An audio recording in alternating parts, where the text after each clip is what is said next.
Welcome to the Fantasy Football Fanalist Podcast, presented by Fantasy Data.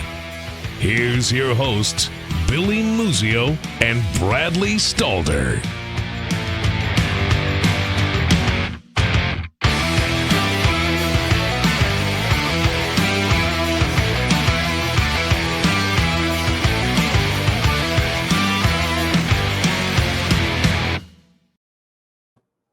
Welcome back to the Fantasy Football Fanalist Podcast presented by Fantasy Data. Billy Muzio with David Hubbard, a.k.a. Triple H, also known as the Wizard, in the house tonight. And we are drafting a FFPC Main Event Draft this evening from the 4-hole. And we already started up. We wanted to take our time, have some things to discuss. But Dave, how you doing tonight? Welcome to the show again.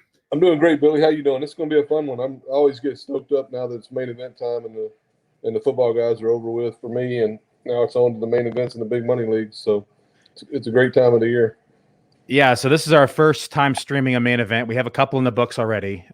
We have a couple more coming up in the next couple weeks. 4-hole tonight, 8-hole later on. I think we have another one in a couple days, and then we start gearing up and getting ready for our 10K league. So let's pull up the board for people to see here.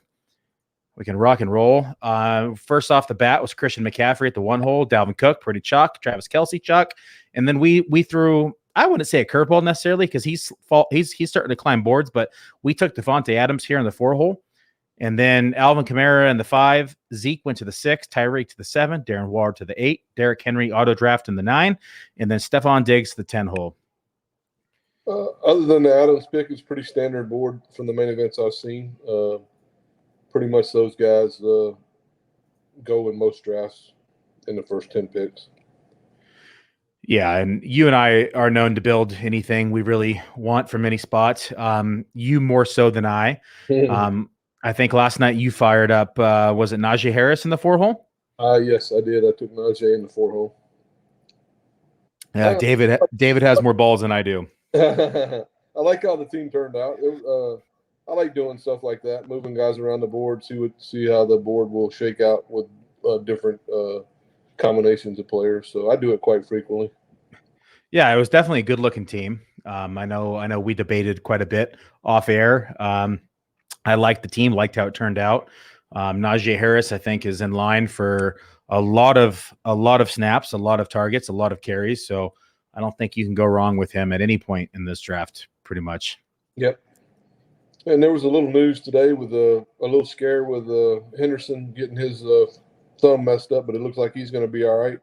And then my guy, Etienne, was in the tent just now. So a lot of news coming out in the preseason, shaking things up a little bit. Yeah, and they said he didn't play until the second quarter. I mean, that's not ideal for you and I and what we on our ownership in ETN. You think it's just coach doing rookie coach things, or any concern there? No concern at all. He's just a young kid learning the game, and that doesn't concern me in the least a little bit with him. He might get out of the gate slow. Rookies, I mean, some rookies start slow and then they go from there. So he could get out of the gate slower than. Hopefully he's fine injury-wise. The main thing I was worried about was the injury. I'm not worried about what he eventually turns into this year. Yeah, never good with foot or ankle injuries with a running back. We shall see what happens. Yeah, they haven't said. And then the other major injury was Trotman. Looks like he might be done for the year. I don't know. They carted him off in that game. So yeah, it was interesting because I saw I forget the other tight end's names. Juwan, what's his last name? Thompson. Yeah, Johnson. Yeah, some guy fired him up in like round 12 or 11 today. This is before the injury, and I was like, whoa, that's just crazy. But maybe he had premonition. Still crazy. He had been getting a little hype in camp. They were talking him up a little bit, even without the injury. They were talking him up a little bit. So maybe he just took that talk and said, "Hey, this kid's going to be good." But 9th round seems kind of out of line for him. I don't know, maybe not. Marcus Callaway looked pretty good today. Yes, he did. a guy I like, but I don't over-own him, but I like him. I think he'll move up significantly off of that game. So we just started round 2. Saquon Barkley climbing back into the first. You and I talked about this a couple weeks ago, that we were both surprised he hadn't started climbing back in the first, given his recent removal from the PUP list. Yeah, he's been going in the draft I did earlier. He went 2-2, I think. Yeah, so yeah, he's going right around the 110 to 2-3 area, pretty much in all these drafts now. Calvin Ridley going there at the 3-3 to a Stephon Diggs owner. Looks like we may have a 0 running back guy on the in the draft. There was a guy in here. There was a guy in here that said Kyle Pitts' dad. Boys here, dogs barking, kids.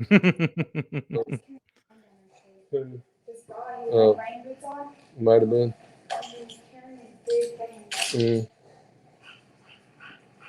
So let's see if this guy actually, a guy in here, I'm trying to see which owner it was.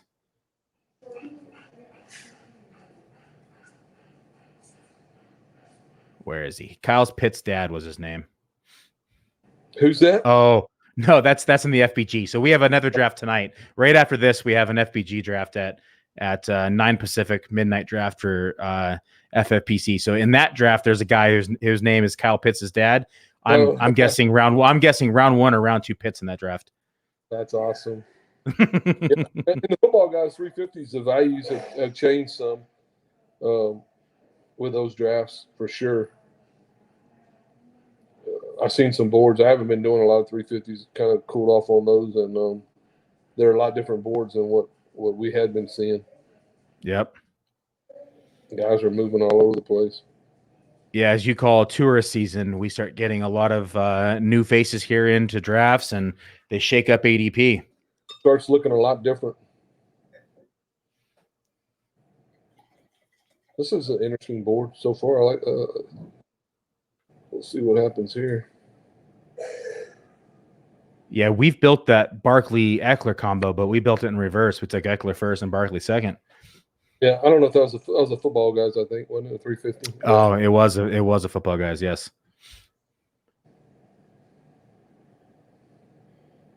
Let's see what this guy does. I know who we're both hoping falls to us. We're one pick away. That would be ideal. Oh, and he went. Najee Harris just went ahead of us. Yep. So for me, it's either DK, AJ Brown. I really don't want a Joe Mixon on this team, I don't think. No. To me, it's Clyde Edwards-Helaire. DK. Even with the injury? The injury, he's fine. Looks like he's fine. I'm fine shooting for it, though, with I don't own Metcalf much in the main event, and his shootout schedule is pretty nice, and he's a guy that could go off if you can get there with him in the deal. So I'm fine with DK Metcalf, Adams start and see what happens.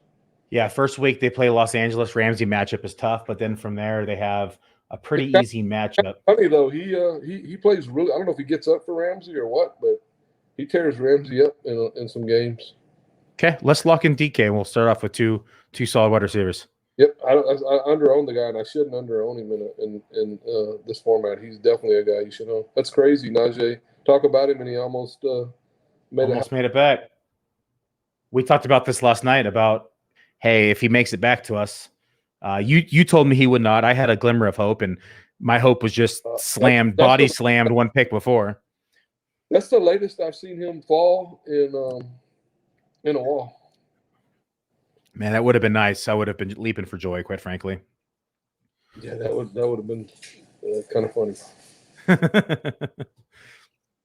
So Mixon goes right after us. Clyde Edwards-Helaire, there was some news. He was back at practice, walking through. They're not too concerned about it. Doesn't look like he's even going for like a second opinion or anything. So okay, the low ankle sprain. Looks like he went there at the end of 2, followed by CeeDee Lamb. My dogs are excited for this pod tonight. We welcome them. They probably have a lot more wisdom than the tourists right now at FFPC.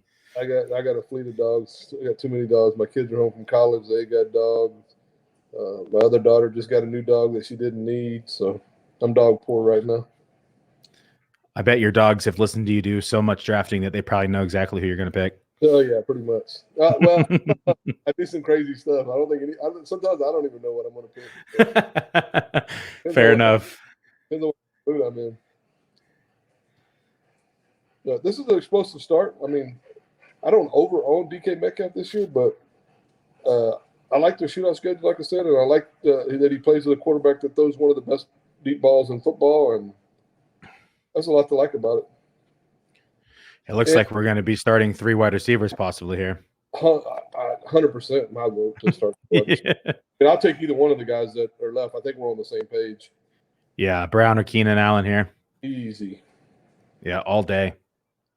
And just lock it in. Maybe Brown slips because of the people are leery of the knee stuff that came out. But I also saw news that it was really nothing with him. They're just resting him, getting him ready. So I think he's always a high-strung guy that he went. So he took A.J. Brown. So we have Keenan Allen here pretty easily for me. What do you think? All day. Okay, I'm going to lock it. Fun build. We'll see what happens. I mean, I have Herbert projected for just massive year, and he's just a target monster. I mean, we've seen what happens. We both love Mike Will, but Mike Will does have injury concerns, and same can be said about Eckler. Very high upside, also a target monster, but does have injury concerns. And Keenan Allen has just been a target monster these last couple of years, especially with Herbert last year in his rookie year. For sure. This is a fun one. I like the start. We'll see if we can round it out. Yeah, we were talking off air about, hey, have you decided what you want to do it for? And I said, let's see what the board gives to us. And we went, we zagged while everyone zagged, and we went wide receiver. And here we are now, 3 wide receivers in, but I think 3 wide receiver ones here in this beginning of the start. I don't think there's any doubt about that, Billy. And we'll see what running back falls to us, because I have a feeling we may get somebody like Henderson who may fall to us in the 4th based upon today's news. Yeah, that's very possible. He went 310 in my earlier draft. That would suck. Yeah. There's always another guy. We'll figure it out. I don't mind the start at all. A lot of ways to go with this team. This is the first one I've done. I've done several main events, and I haven't done one of these yet in the main event. Done a bunch in 350s, but I haven't started 3 wide in a main event that I've done this year. How many mains have you done so far? I think this is only my 3rd. 20. You've done 20 already? Yeah. I love you, buddy. The rush is real, man. The rush is real. I'm probably going to round it between 20 and 30. I'm probably going to be done with that and get ready for the 10Ks and hope to enjoy the season. We need more than that. We got a bunch of mains over at the other contests too, and FFWC. Yep. So as far as the time and management standpoint, you get to a point where there's diminishing returns because you got to grind the waivers 15 hours a day, which I don't mind doing. I do it. I live it, but it gets burdensome. I mean, this preseason waivers already have me on tilt. So. Yeah, you and I have already gone back a couple of times. I'm like, don't you drop him? You have to do that. I'm fixing to fire a whole bunch of guys. I like to fire guys real early. Give other people a chance to own them. I got a list on my desk right here of guys that are looking to get a pink slip. That's so funny. Got to find some real running backs. Them bums I took early in the middle are not going to work out now, so I got to move on. That's the Waller 2 running back start. That's I don't mind that. If you start with Waller, you get 2 running backs you like, whether Taylor and Swift or whoever.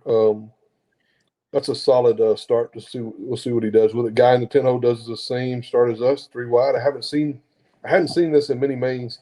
I mean, a lot of mains you see guys starting. One guy doing that, but you don't see 2 teams usually doing it. So interesting. Yeah, we've seen just wide receiver just get pushed up lately in these FBGs. and mains at that. I'm curious to see what starts falling to us from the running back side.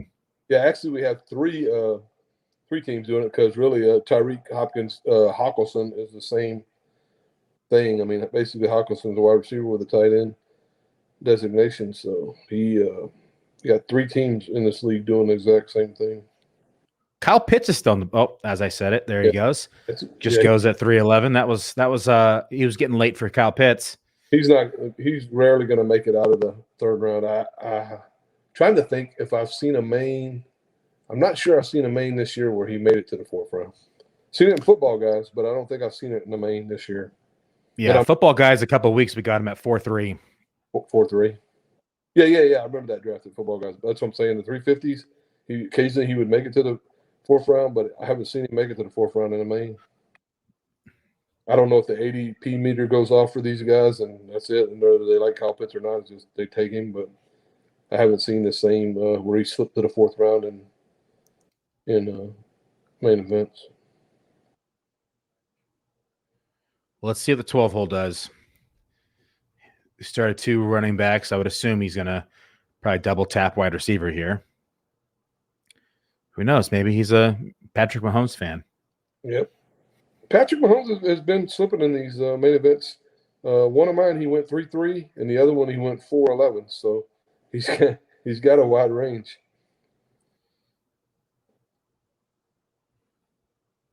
And this might be a group of drafters where push quarterback back. If the whole league's that way, if you get in a league where everybody's a push quarterback back guy, you can really find some deals on quarterback.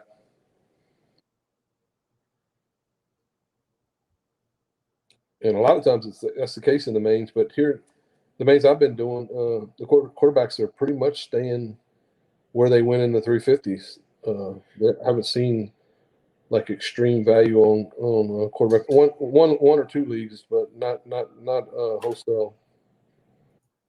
Yeah, they quarterback. I've noticed at least in the mains that we have done, quarterback seems to be pushed. I think just people are willing to wait a little bit longer on quarterbacks in these leagues. Yeah, definitely.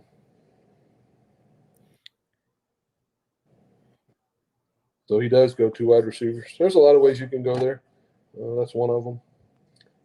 J.K. Dobbins, he goes 3-2 in this draft. The draft I did earlier, he went 4-1. So there's so many guys. You just never know in these drafts. Even the main events, I mean, you see guys go crazy. The main event yesterday, I saw Swift go 3-4. The main event today, he went 4-2. So there's a round difference on a lot of guys and key players. So it's interesting. The wide receivers seem to be locked into for the most part, locked into where they go. But the running backs and the running backs and the quarterbacks they're all over the place. That's the beauty about FFPC. Like, you just never know what's going to happen. Like, as many drafts as you do, and as many drafts as I do, like boom, Jamar Chase, for instance, we were talking about him today. He just goes at 4-2, and we've been seeing him slipped around 6 lately. So I'm going 6'2", 5'11", 6'2", 6'3", and multiple main events. And then this guy's probably maybe only doing one main event, and he loves Jamar Chase like I do, and he said, you know what, I'm going to own Jamar Chase. I don't hate it. He said, that's my boy. He's mine. You ain't getting him. But, you ain't getting him, wizard. But guys definitely are getting some deals on Jamar Chase in some main events for sure right now. My buddy sent me a board of 350 where Jamar Chase went like 6'5" or 6'6", something like that. That's late. Yeah. All right, we have 1, 2, 3, 4 picks until we are up. That whole wide receiver core, Jamar Chase and Higgins, they both have a round variance in their ADP from draft to draft, literally. Yep. Full round of ADP. And Jamar case now, it's 2 rounds potentially of where he could go. Yeah, I've been getting Higgins in late 5 again. I've seen him go here in the 4th like he did tonight. Same thing with Jamar Chase. I mean, I haven't seen him go in the 6 in quite some time, but I've definitely gotten him in late 5, and it just, that's the beauty about FFPC drafts. You just never know what's going to happen. People take just whoever they want, whenever they want. Yeah, especially at $1,900. I mean, if you're going to draft 1 or 2 of these, my advice is to take the guys you want. I wouldn't worry about ADP. I wouldn't worry about nothing. If you're doing one or two of these build, that's how I used to play when I only did one or two drafts a year. I didn't even look at ADP. I just drafted the guys I like. I had a kind of a working knowledge of where guys go, but I could care less. And I would just draft the team that I wanted to go to war with. How many years ago was it when you drafted one or two teams? Probably 20 plus years ago. But yeah. I was going to say you were in diapers probably. The original Wyckoff League I did back when there was no such thing as zero running back. It wasn't cool. I started my wide receiver, and back then they didn't do that. I just want to clarify, it's still really not that cool, but it's there's a lot of people doing it. It gets my blood pumping every time I do one. I do them a little different, or try to do them a little different. We're gonna have an interesting debate here. He took him. He took him again. I think it's Mike Evans or Mark Andrews all day long. I would like a Mark Andrews because I feel like we're gonna get a wide receiver we want on the way back. This is super late for Evans though. Based the main events I've seen, he rarely makes it out third round. That's true. You know what? Let's just differentiate. We'll have 4 wide receiver ones. We'll have two in the flex, and we'll have 2 inside the starting spot, and we'll be ready to rock and roll. I think it's Mike Evans all day.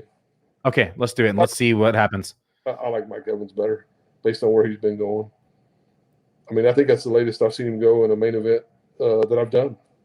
He went to I was in the 4-hole last night, and he went to the 5-hole to a very good drafter.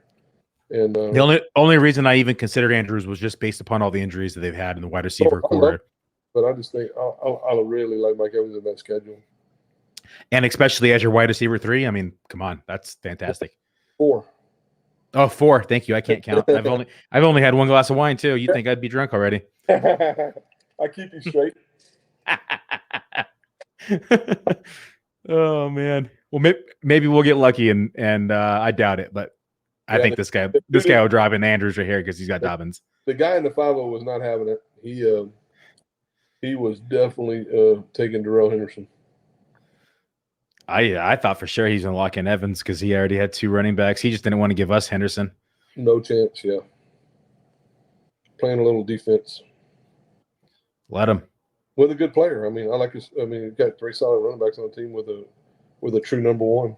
So our problem is wow, Javonte Williams into the 4. Holy cow! Lock it. Yeah, I like that kid.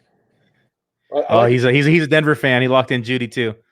Yeah, Denver fan. I mean, there's a chance here. Yeah, players we want to. I think this guy has to go wide receiver. He already has Kelsey. They don't care in this format, though. You got to remember that. I know. They do not care.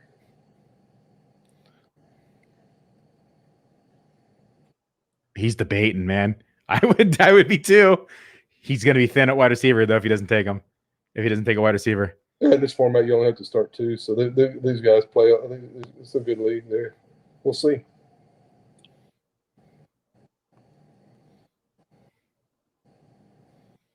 Oh, leave him for us. Just leave him.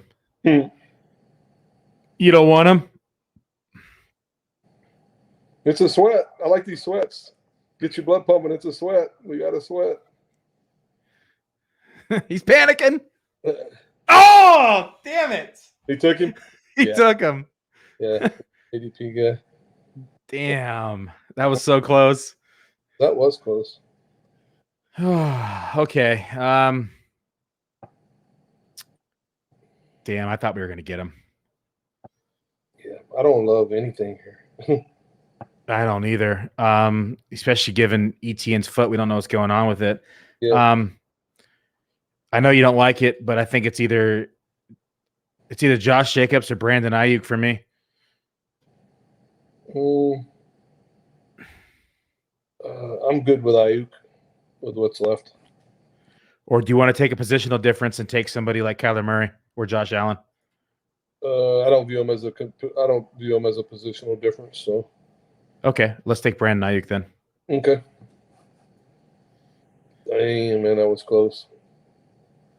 Man, I thought we were going to get him. That would have been sweet. Yeah, that would have been very interesting. We take a look at their bye weeks. Evans and Metcalf are on 9.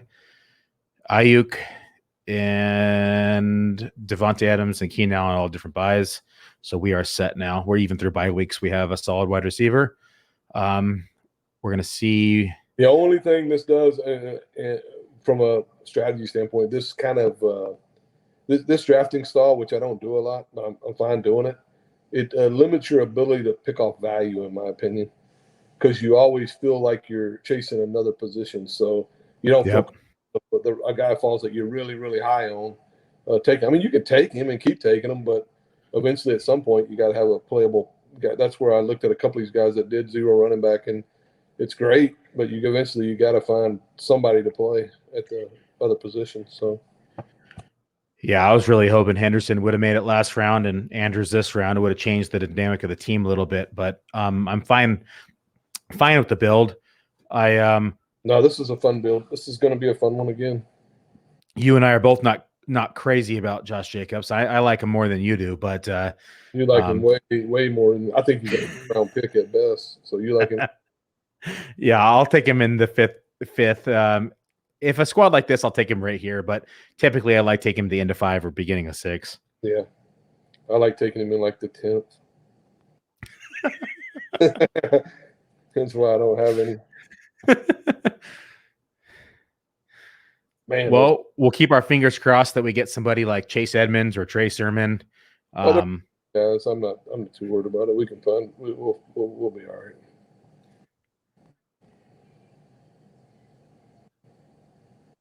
Fun build. It is a fun build. We're explosive guys. All those guys are high on my explosive meter. So let's see what happens.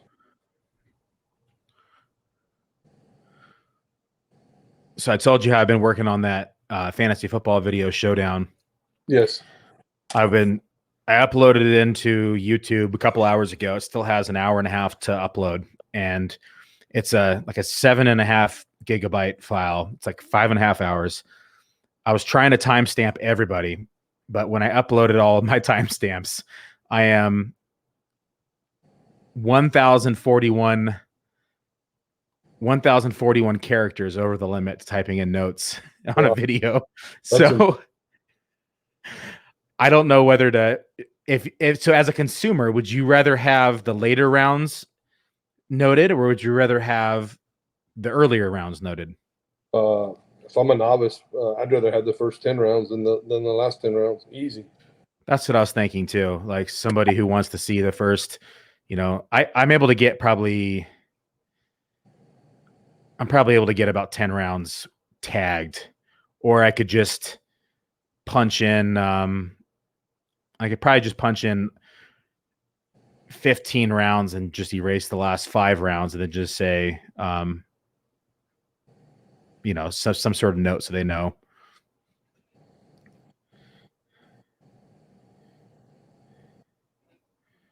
It's interesting. I didn't know there was a character limit. 7,000 apparently, or 5,000 is the limit apparently. Huh, I didn't know that either. I don't know much about it because I don't do it. But you deal with it regularly. Yeah, you're kind enough to come on these with me. Yeah, I'm a very low tech guy. I got my phone jammed in a cup here while I'm streaming this thing. High tech.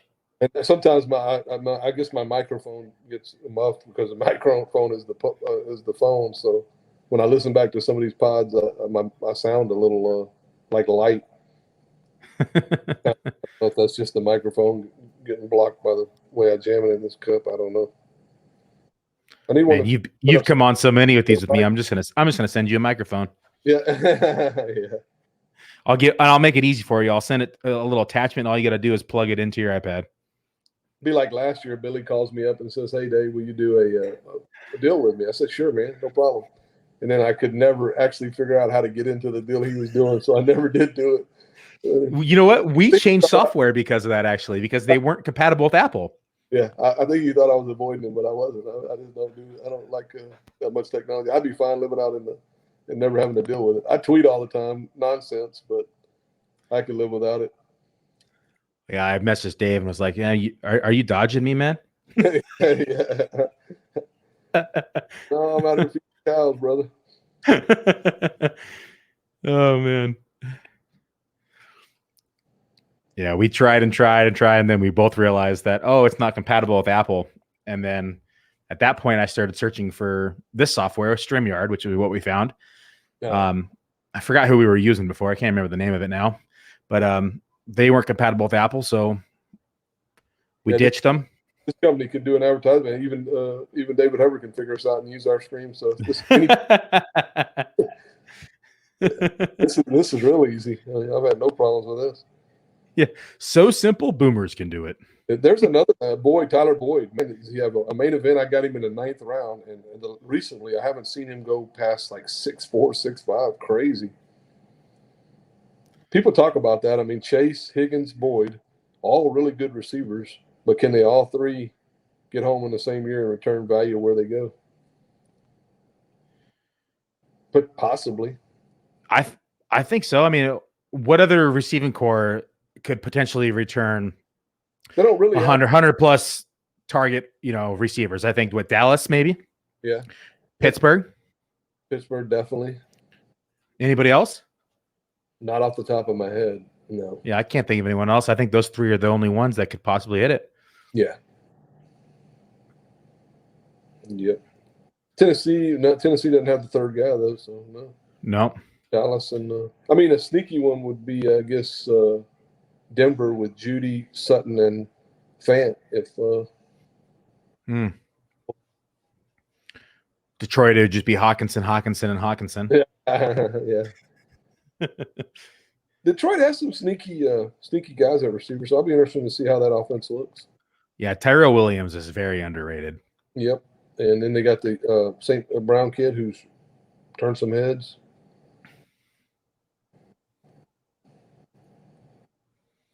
Did you see what was it, Mojo's post? That was that an FBG draft that Mike Davis went in the 10th? No, I didn't see that. Actually, it probably was the FBG. I don't think it was the main event. Yeah, he posted it, said he was on his way his drive back home, and he had to rewind it to see if he heard it right. And then when he got home, he posted the board. Wow. Yeah, I've seen him. He has a wide range. I mean, I've seen him go 5th through 8 many times. Yeah. I've never seen a draft where he went in the 10th round. Yeah, it's just crazy to me.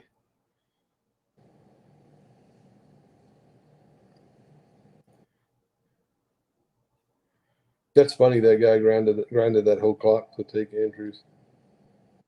That's interesting. God, I'm a little bit tilted me, but at the same time, it would have been lucky to get him. Yeah, definitely. It's like I can't be tilted because he's not expected to go there, but it's just the fact that he made it to the pick before us just kind of tilted me.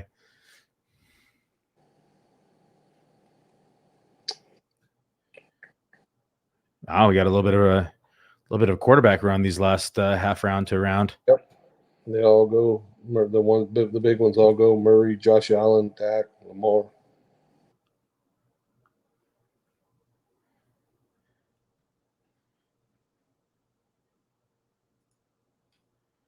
I mean, Etienne's falling like a rock in this thing. I don't know how. I think I'm fine to gamble on him. I can't get on my phone to look because I'm on with you. Here, I can pull it up. Let me a second. I don't know if they provided any updates on his status or what, but we probably should look at that.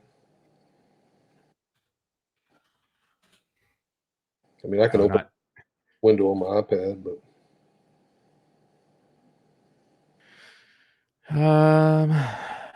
questionable return, foot injury, questionable.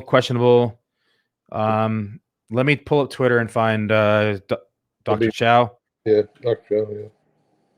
He's legit. Yeah, I rarely watch preseason football. I'll rewatch it, but I rarely watch preseason football. What is this? Pro Football Doc is his name, right? Yeah. Yeah.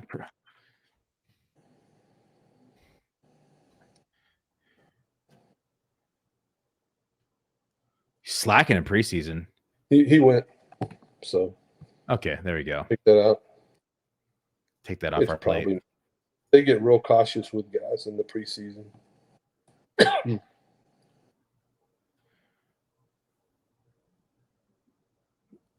So this guy probably takes a running back. There is no telling with you guys. I mean, you look at the structure team, you think, yeah, but really, you never know in these drafts. They probably thought the same about us when we took Ayuk. Yep. And Mike Evans. I mean, Javante's weird too because I've seen him go in the. I saw a draft that my buddy did. He went in like 6'7", and then I saw this draft. He goes 4'11". So there's another guy with 2 rounds of. There you go, Devontae Smith. Devonta Smith. Yep. He's been going anywhere from the 7th to the 8th. Well, I think we're guaranteed one back here that I really like. So I don't think there's any way that number 5 takes a running back. I mean, who knows? I could be completely wrong, and he's going to lock another one in. He's just a running back guy. But I think we either get Edmonds or Hunt here. I don't even know if I want to take running back here. No? I don't know yet. I mean, the left side of the board's pretty heavy. We could take a tight end if we really wanted to. Yeah. I'm high on a tight end right now, too. You want Logan Thomas? That I don't own much. Yeah, that I should. I'm way under on him. He usually he goes early now. I mean, the left side of this board is pretty green. So if we're going to do it, we're going to get one of these running backs on the way back anyways. Hunt's a backup running back that could explode. He's going to get some touches. Let's go Logan Thomas. I mean, we built this team for a reason, and I think Logan Thomas is a bigger edge than Kareem Hunt potentially would be. And if they want, if Hunt goes, we get somebody like Edmonds or Mike Davis if we have to, James Robinson if we have to. James Robinson is very interesting now. I mean, if Etienne is that'd be a perfect team to own him on to speculate. We'll see. We'll see what comes back. All right, let's lock in Logan Thomas then. Easy money. I mean, I like it too, especially with Curtis Samuel off and on the field. Yep. We have a quarterback who's not scared to throw the ball. And Logan Thomas, did you see the snap share when him? That's what got me. I mean, I like Logan Thomas. I was looking back at a main last year. My last main I did last year. My last 2 picks were Robert Tonyan and Logan Thomas, and that was last year main event. Woo. And it still didn't get there. So, but those 2 tight ends were pretty good to get with your last 2 picks. I talk about tight end a lot with some of my other buddies, and there's a lot of tight ends out there that don't even get drafted that could finish as top 20 tight ends. So, my boy Debo, look at him. Yeah, this is a wide receiver heavy draft. That's what happens. I mean, you see Juju, Devontae, Antonio Brown. They go way earlier than what they normally go. When a board gets too yellow, these teams are worried about being explosive enough, and they start taking wide receivers. And then it goes Noah Fant. Yep, Kareem Hunt. Okay, we're gonna get one of our running backs in the queue then. Perfect. Yeah, I'm fine with. I'm actually fine with 4 of them. I don't own much of them, but Mike Davis, Chase Edmonds, Myles Gaskin. Yep, I'm fine with any of those guys. So we're gonna get one. Myles Gaskin looked pretty damn good in that game. He did. I worry about that. I still worry about that. Them signing somebody. Not even signing someone. They got talented people on their roster, and Ahmad's going to eat into his carries, his touches. Ahmed, or however you say his name, and then the Dokes kid is young, so it might take him a little bit. He could eat into his touches later in the year. I don't feel as super confident in him. Really, Chase Edmonds or James Robinson for me. Okay, they're both here. I was leaning between those 2 as well. You own a ton of Chase. Do you want to make this our? Let's do it unique and let's go James, because if something is wrong with Etienne tomorrow, they say he's going to be out 4 weeks. I think James Robinson climbs in the 5th round or 4th round. 100%. Okay, let's lock him in. Lock it in. And James Robinson is, for people who don't know, that's my boy last year, and I don't draft him this year at all. But I owned close to 80% James Robinson last year. He let me down in the shootout, but he got me. He made me profitable in the regular season because I literally owned him on 80% of my teams. And I drafted in main events. I drafted him. It wasn't free agent pickup for me. I drafted him in most of my main events. So out of my 100, I just hit the 100 mark last week. 100 teams right now. I have James Robinson at 10%. So that's pretty good. Yep. Yeah, I'm happy with it. I don't own much different, but here you go.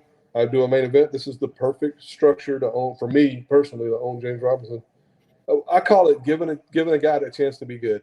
When you do volume, I own a ton of Chase Edmonds. That's good value on Chase Edmonds. But we own him. We own a lot of them in the FFWC as well. Yeah, and we own Chase Edmonds in the 7th round of the main event. That's a really good team. So I'm fine mixing in James Robinson right there, especially with the ETN news. I mean, that's the only thing that worried me about James Robinson this year is ETN, and news is he got hurt in the preseason game. So it's definitely time to speculate on James Robinson, in my personal opinion. And you're like James Robinson this year, so that's good. I like James Robinson. I have him projected for, I believe it was like 188 carries, not pulling it up.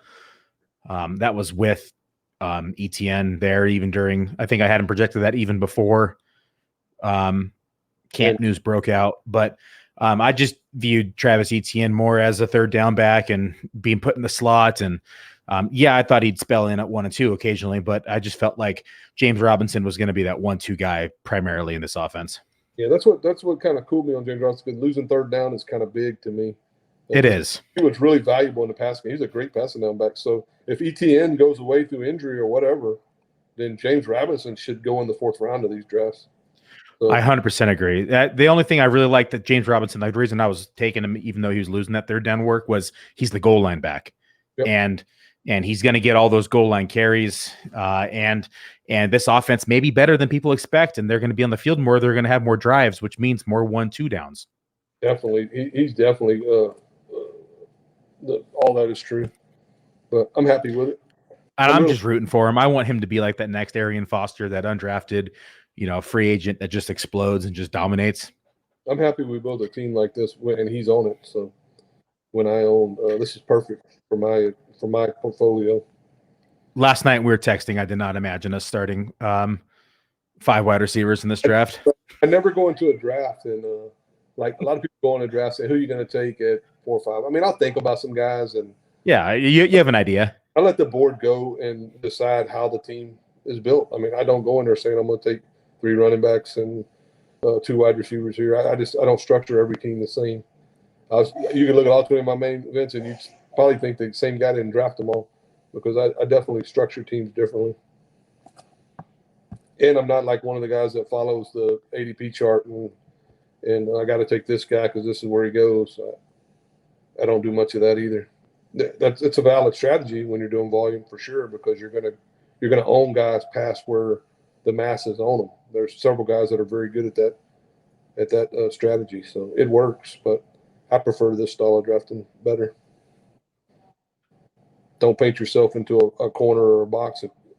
And if you do 1 or 2 teams, you definitely shouldn't be following the masses. You should be saying, okay, I value whoever the guy is. Say you value Austin Eckler, and you have a 4-hole pick and you're only doing 1 main event. No problem taking Austin. If I'm doing 1 main event and that's the dude I like and I want, I'm going to take Austin Eckler in the 4-hole. I don't care if he goes in the 2nd round or not. It's irrelevant to me. Because then you could pair him with a guy that the other teams are never going to pair him with, or a large percentage of them are never going to pair him with. So for advice for anybody listening to the stream, if you're doing 1 or 2 teams, take the guys that you want. And if you have to push them up around, do it. Yeah, especially if you think that person's going to get volume, because volume's king in fantasy football. And it sucks when you say, hey, I'm going to wait on this guy because ADP says I need to wait on this guy, and then he goes halfway between your next pick, and you start kicking yourself. So don't kick yourself. He turns into the guy that you thought he should be. So you were right, and then you hamstring yourself. This is a fun draft because the wide receivers in this draft went way earlier than some of my boards that I've done in other drafts. Like, it's not even close. Yeah, and I mean, that's what happens when you have teams like us who went 5 wide receivers, which is not normal for us. But then you have, Team 9 that has gone 5 receivers now. Team 10 started out 3 receivers. So you had a pretty heavy wide receiver board, and just people panic. They think they're going to lose out, and they start pushing people up their boards.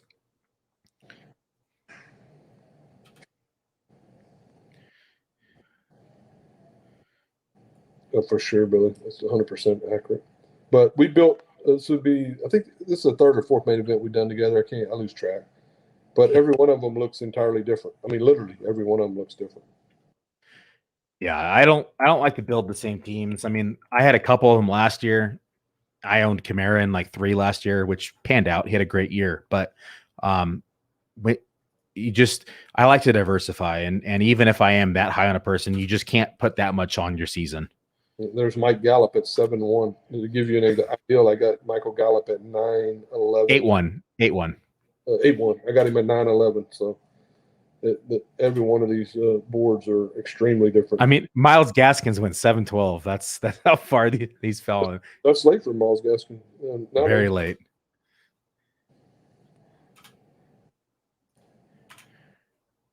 Let's see, we got. I'm taking a look at the board now. You can see that as you get closer. Another guy I owned a lot of last year in the free agency, Myles Gaskins.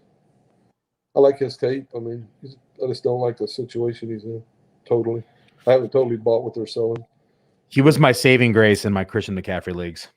Yeah, yep. He did what a guy should do that you got in free agency. Replace like 60% of Christian McCaffrey, give you a chance. Yeah, there was a couple leagues where I was able to get Mike Davis and him early, and it just panned out. Zach Moss just went. Yep.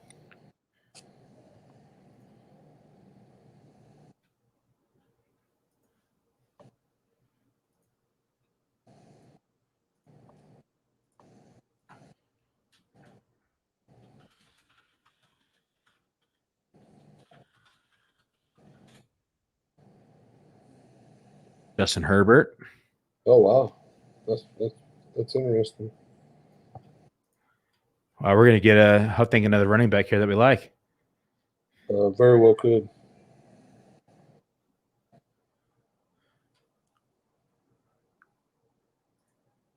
Although if Rodgers makes it back to us with Devontae Adams, I may want to take that. Yep. Rodgers has been dropping. I mean, I got Rodgers in the 10th round today, I think. And in other drafts, I look at the boards, and he went in the 7th and the 8th. It's crazy. Yeah, he has a wide range. Yep. We could say, you know what, we'll take him if he makes it back to us and take a running back we want. But the left side of the board's pretty green heavy. Yep. We'll see what happens. We'll see. Mr. Clyde Frog is frozen here.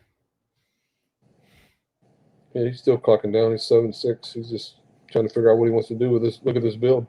He's got Mahomes, Hockenson with wide receivers, and he's trying to figure out he's going to take Cooks. There you go. Wow. He is really going zero running back.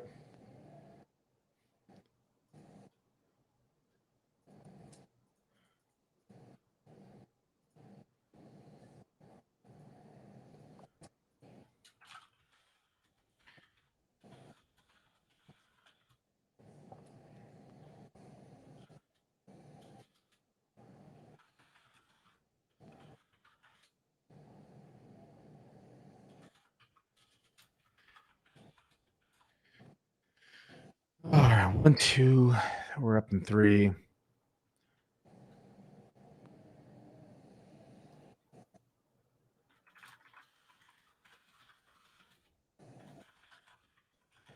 Onion.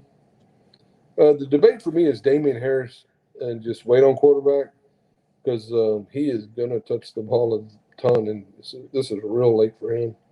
Yeah, I like Damien Harris here, and then we can just either hope for Aaron Rodgers on the way back, and if not, take Michael Carter on the way back. Yeah, if Carter comes back. I mean, Carter's been dropping for sure. People have pulled on that.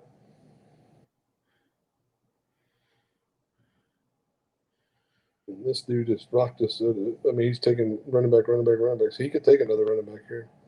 I feel like he's been picking a block. Yeah. I don't know who that. I don't know. I didn't look at owners in this league. I have no idea who that is. But I mean, he's got a solid team still. I have no idea. Return of the something?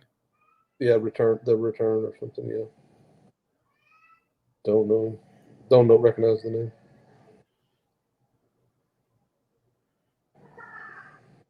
Return of the Ashley and Alley 2. I have no idea who that is. Chef 77. Marquez Callaway. Let's take Damien Harris. I think he's in an ideal situation. Yep. Cuts the ball a ton, and for this team, he makes the most sense to me. Yeah, that's a no-brainer. I locked him in. Wow, I can't believe Marquez Callaway just went. I told you. I thought he'd move up more than that, actually. I got him in the 12th in the draft right before this game went off, and I mean, the kid's explosive. I've always liked the kid, and he showed up in the preseason game. So I think that's where you're going to see him from the rest of these drafts. 7th, 8th round. I think it's going to be common for him now. I actually thought he might even go in the 6th round. I mean, I own him. I only own him in 6% of leagues. Yep. I own him a ton in best ball, and I don't do a lot of best ball, but I did this year with the FFPC deal, and I own him a little bit in the other redrafts. But yeah, he's definitely going to move up the board for sure.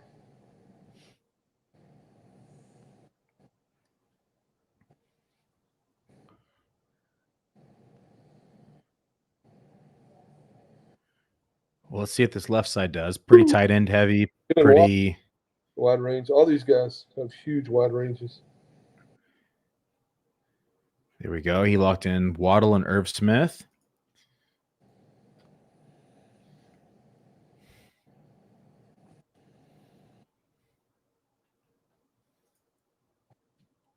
Really, I think we got 4 guys we can choose from coming back. I see four guys potentially that I like for this team. We'll see what he does.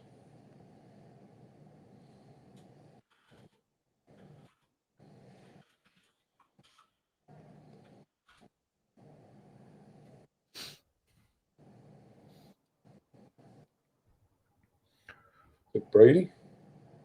Wow.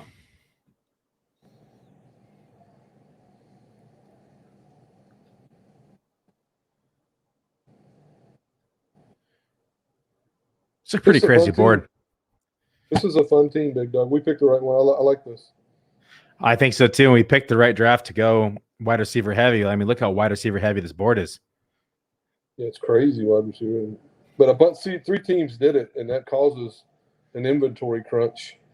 So these guys don't want to be. We're going to have a tough decision here now. Yeah, we are. The other guy I would add in is Melvin Gordon for a team like this. So it's Melvin Gordon, Michael Carter, Aaron Rodgers. I can make the case for Rodgers with Adams. Great, ideal for the shootout. 2 guys that a great correlation for them. And they're all 3 there. Difference maker. Yeah, Melvin Gordon could have a bigger role than what they anticipate. So I'll let you make the call. I can live with all 3 actually. The way we built the team. So I think you're not doing. I think the way we have this team, as much as I want to go Michael Carter for the upside, I think Melvin Gordon makes more sense for the team. So pass A-Rod, pass the stats. That's where I'm at. I'm just kind of stuck on Rodgers and Gordon. Like, do we want the correlation? I mean, we could punt quarterback altogether and take somebody like Baker or somebody late. When you go when you build a team like this, the quarterback looks good, but I don't know if it's the play. And if Melvin Gordon turned into this is a real good value on him. If he turned into they have a great schedule too. Something happened to Javonte. There's a lot of things I like about him. So Rodgers or Gordon. Okay, I'm going to lock in Gordon. I think we punt the quarterback. We own a ton of Michael Carter, even cheaper. I mean, even more expensive. But and I think Gordon just fits this team. I mean, he's still going to have 12 to 14 carries a game, if not more. He's still going to be utilized in passing game because Javonte Williams is probably going to have trouble in pass protection. So we both like their shootout schedule. I mean, Denver plays Cincinnati on week 15. Who do they play? Week 16, they play Las Vegas. And then week 17, where's it at? I don't have it highlighted. Yeah, a lot of goodness with that. I like it. Chargers, yeah. So, I mean, 2 out of 3 is fantastic in a shootout matchup. So, I think for this team, I think it makes more sense. And the price is really nice. So, I like it. I like everything about it. Something else we failed to notice, this whole right side of the board has quarterbacks other than one team. Yep. But that don't mean anything with these guys. Even $1,900, they'll still waste a pick. And they'll take a second quarterback and just mentally with them. They'll Dingleberry it and just fire up too. Yep. For sure. Yeah, I think I think there's a chance Rodgers makes it back, but if not, there's still a lot of good quarterbacks. I'm interested to see what team 7 does.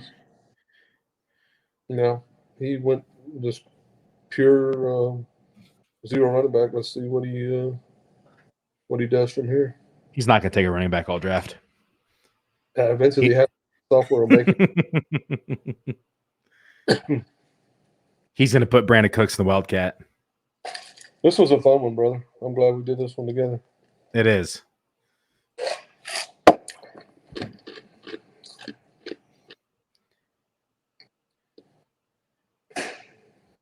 This guy just uses the clock the entire time, every pick.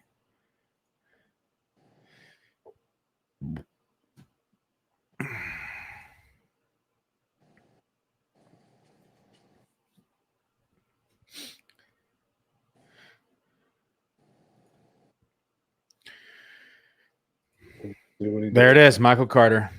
Okay, good pick. That's a good pick. I like it too. Stud guy, and got him cheaper than what he's been going. So nothing wrong with that pick at all.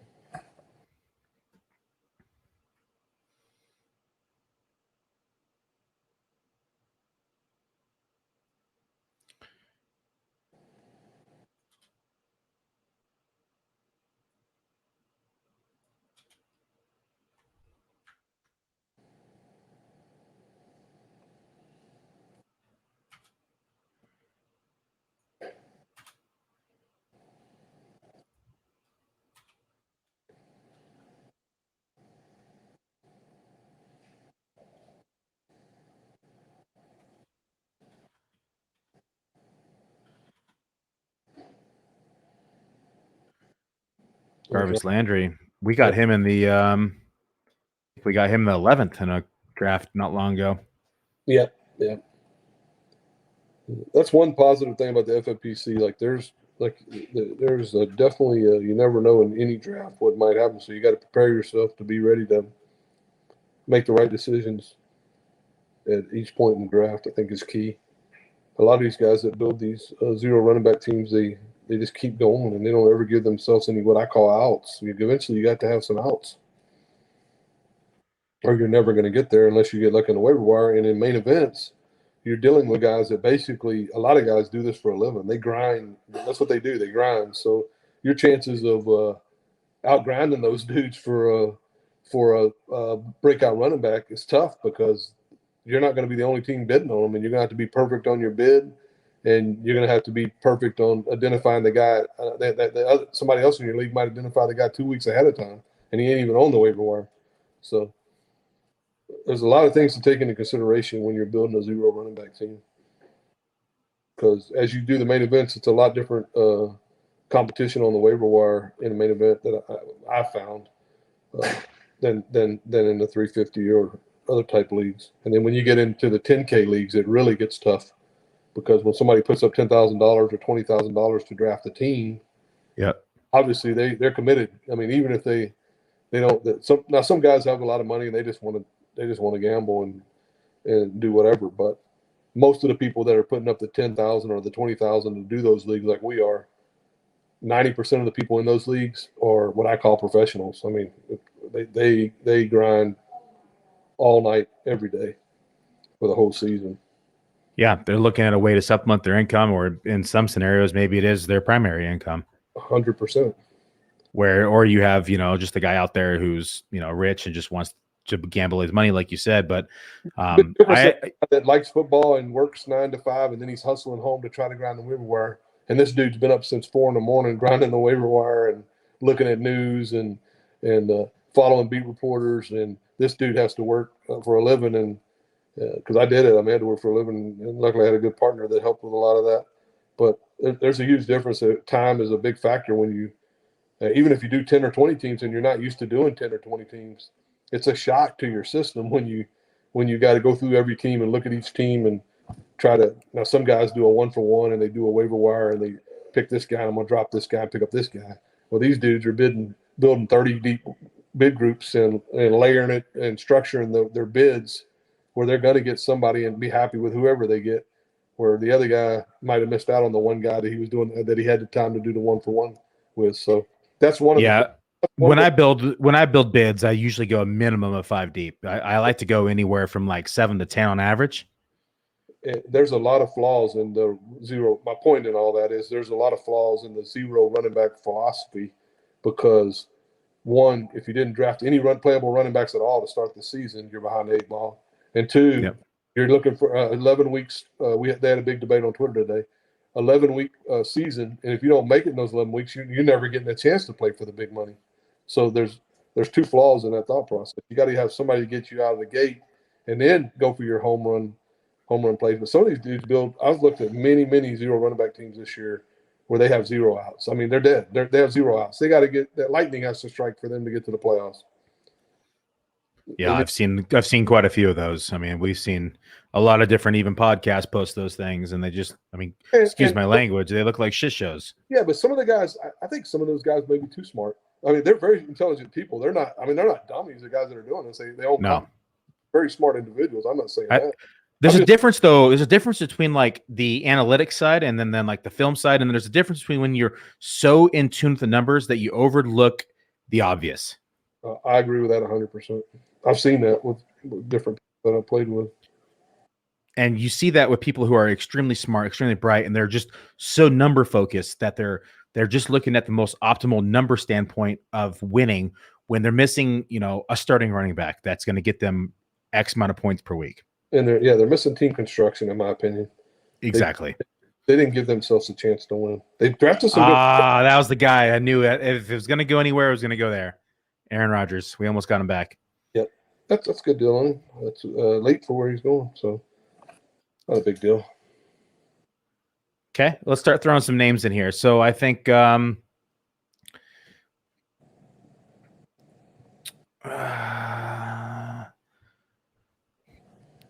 Jamal Williams, Tony Pollard.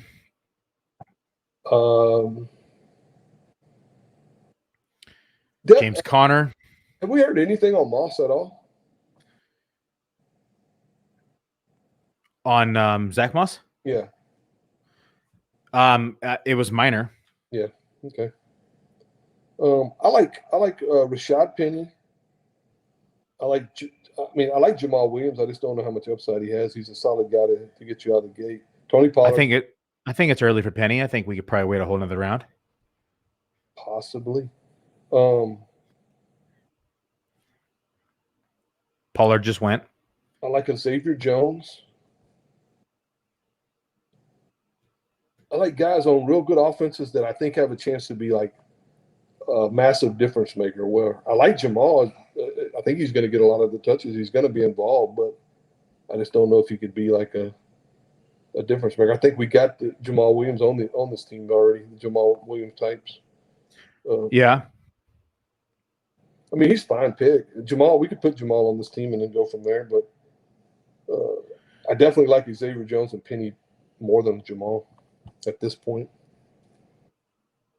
I think we might get one of those on the way back. How about we take Jamal here then, and then on the way back we take either Penny or Xavier Jones. Okay. Yeah, we can do that. Because Jamal, I mean, that coach brought him. He's going to be involved. It's just his upside's capped. He's on a very bad offense, and his upside, he has no upside. His upside's capped. So when you're playing for $500K, I like upside.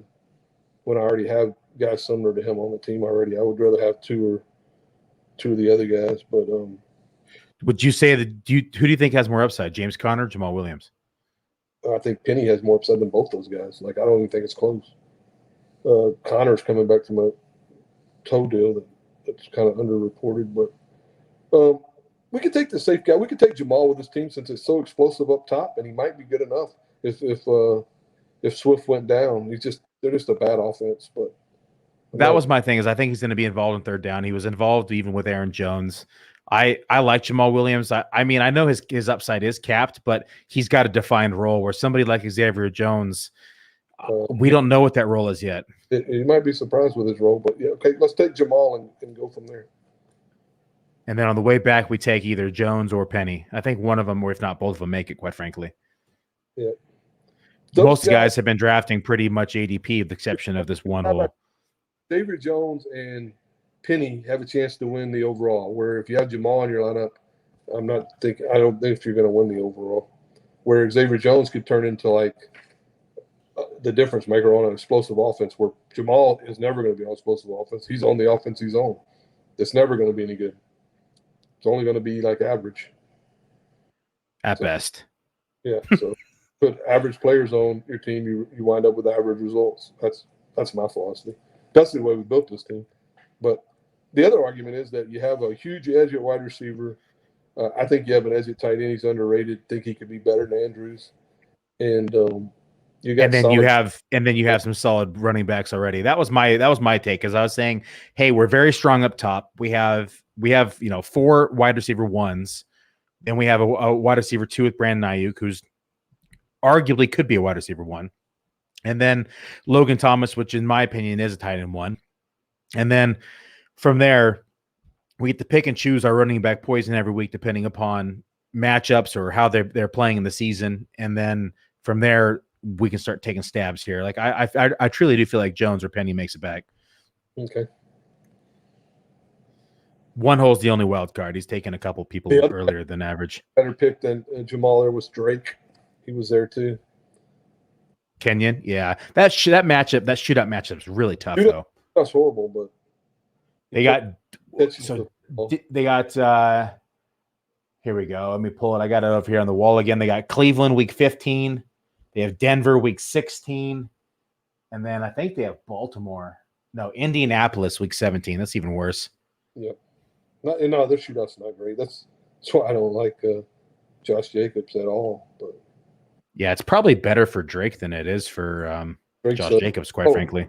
No doubt it is. I think that's why Chucky brought him in. They play in a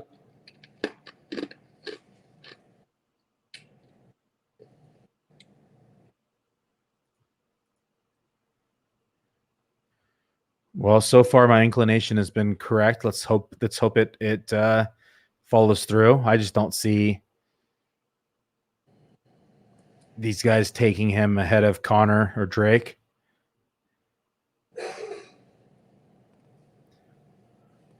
But at this point now, you have 4 running backs who you can rotate in as those solid 2, because you're not starting any of those guys over Adams, Metcalf, Allen, or Evans.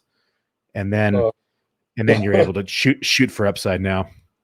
You're really not.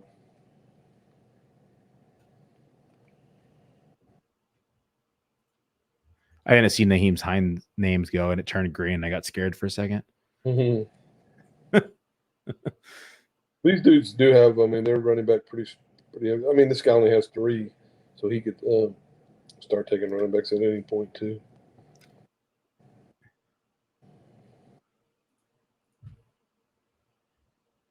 Well, we are No, not 50. We're 45 minutes away from our FBG draft. Yeah, hopefully this one's done by the time that one starts. Worst case scenario, we draft 2 at the same time. Done that a few times. It would not be the first. I knew it. I knew he would take Drake or Connor. Yeah, there goes Connor. There we go. I called it. Got to flip a coin here because I like both these guys. I think Jones. Especially, I mean, we saw the thumb injury is minor, but it just reminds you of Darrell Henderson's injury proneness. I like both of the guys a lot, so Jones is fine. Okay. Or do you want Penny because we had Metcalf? Do you want to stack there or no? It's fine. Just take Jones. I like Jones. I like their offense. I think the offense is better. It's close, but I like Jones. Fuck, maybe we'll get lucky and Penny makes it all the way back. Who knows? Very possible.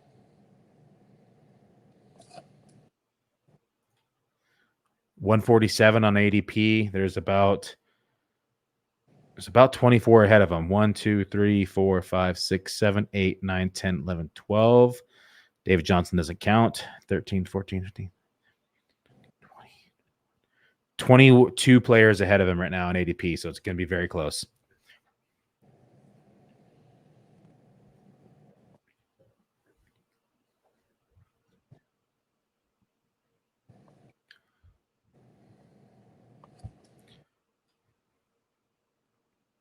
Oh, look at that running back run.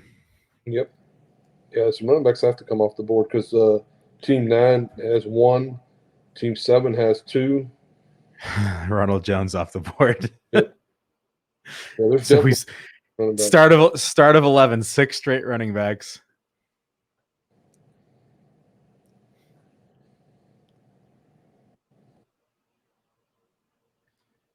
I think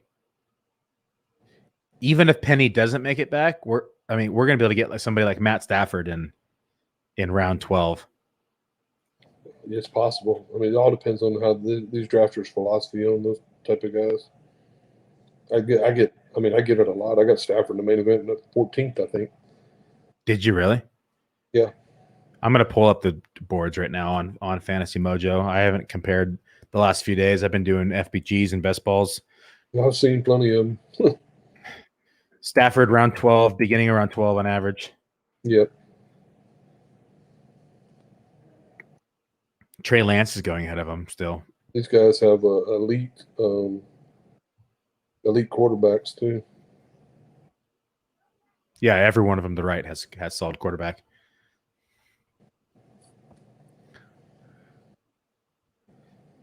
I'm fine pushing quarterback too. We can just keep pushing it even.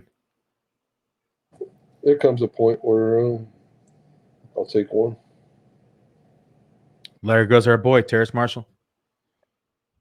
Yep. He's moved up. I mean, he's locked in now. Everybody hated Terrence Marshall. I have so many 15th, 16th round shares of Terrence Marshall. My most owned player. And now people figured out, oh, this kid can go. He can play. I mean, he played on the same team as Jamar Chase and Justin Jefferson, and at times he looked better than both of them. So take that for And in both preseason games, he's looked fantastic. He's a beast.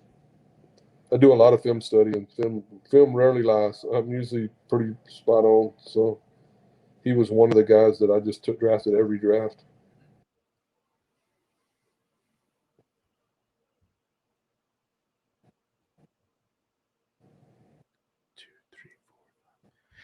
Eight out of the last 10 picks have been running back. Yeah, it makes sense. A lot of these teams, you paint the big yellow board. I mean, eventually you have to try to take some stabs at running back, or like I said, you're never winning. And I've seen guys do this where they only wind up with 3 running backs, and one of them out of the 3 is not even what I consider a playable running back. So I don't know what their thought process is going through a season with that group of players. It doesn't make a lot of sense to me, but. And I've rarely seen people have success with that. I've seen a lot of leagues and been in a lot of leagues, and I rarely see, especially in this format, you got to have some stamp at running back eventually. I mean, like this is the first I've done a bunch of main events. This is the first main event I've done this year so far where I didn't take a running back in the first 6 picks. And I like it. I love doing different creative builds, so it's right up my alley. But I just haven't done it much this year in the mains. We did it a lot in football, guys, but not in the mains.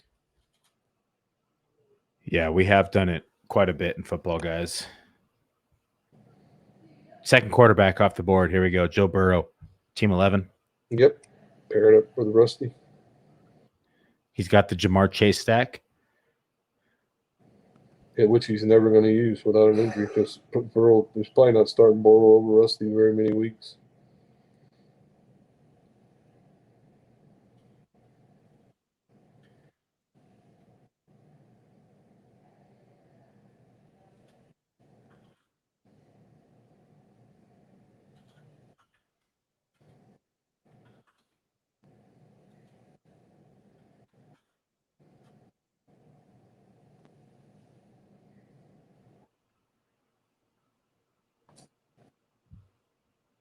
And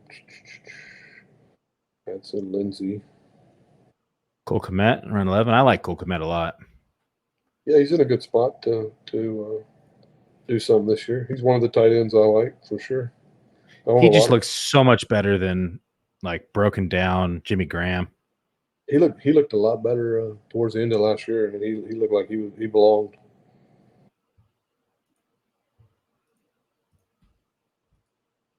I mean, I'm not a Gaskin guy, but the guy in the 12-0, being in the 12-0, did a pretty good job of putting that team together.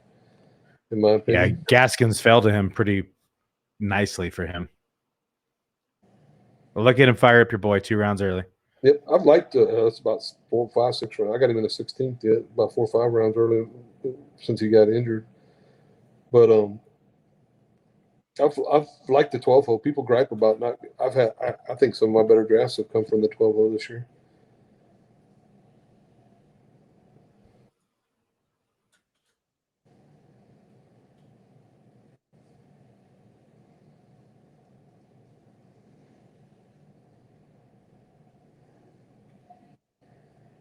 Some of these drafts, I wish we had 23 rounds. There's some more stuff I want to do with the team. Can't talk Dave and Alex into giving us an extra 2 rounds, 2 or 3 rounds. 28 round. He got tired of taking other stickers, so he took him 3 quarterbacks. Oh, Jesus Christ. It's a solid plan. Troutman goes, might be done for the year. I don't know. So happens when you don't follow news. Yeah, if you're putting up $1,900, you better at least look at some news before you draft, and while you're drafting. Only while you're drafting. You can hear my keyboard clicking. I'm literally searching through Twitter as we're drafting, making sure I didn't miss anything. Looking for updated news. I got Shefty and I got rap on everything. Yeah, for sure. All those dudes are valuable sources of information. I love Shefty's like midnight report on, was it Saturday night? Yeah. It's perfect. Well, let's see if my inclination was right. What I say? I said we might get lucky. It's getting close. Yeah, it might have a debate, even though I like to do it. It might have a debate here. I have a couple of thoughts. I know you're eyeballing Trey Lance. Yeah, I want to own him in a main event, and we have Ayuk on the team, but I don't know. We might not even play Ayuk for a bunch of weeks, but I mean, we could. We do get a free look at Evans on Thursday night. Exactly. Yeah. So to me, it's with this pick, it's Penny, Matthew Stafford, Trey Lance is what it is for me. Okay. Well, left side has 1 quarterback, so 2 quarterbacks could go. Tannehill's still on the board. I say we lock in Penny, take our running back, and then we get on the way back either Lance or Stafford. Yeah, if they make it back. But yeah.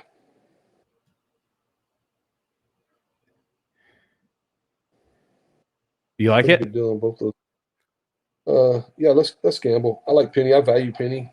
I value the quarterback too, but Penny, if something happened to Carson, forget about it with Penny in the 12. Okay, Penny's locked. Let's gamble here. Now we're waiting on. I don't even know if I want to take Stafford or Lance. Lance has massive upside in that offense. I think he's going to start week 1. I mean, did you see the last preseason game? I mean, Jimmy Garoppolo looked like shit. No, he's terrible. There shouldn't even be a debate. That coach Shannon he just run that kid out there and let him do what he does. He was lying through his teeth in that press conference too. Yeah. Yeah, those NFL coaches, they play games with a lot of things.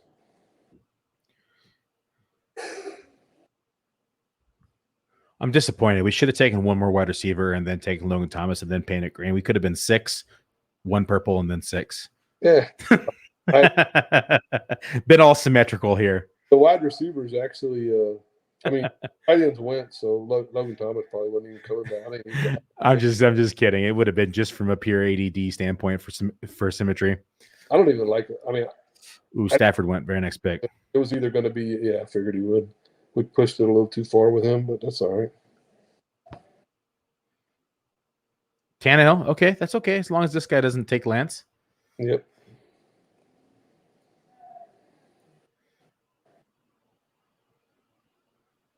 And if not, you know what? We say fuck it. We'll take Fields. We'll stack them. Oh no, we didn't take Roberts. We took Allen. That's right. Yep. Okay. I think Lance makes it back. I don't say it until the last dude picks because this dude could just double tap quarterback. He already got us on Andrews, which I'm fine with the way it worked out.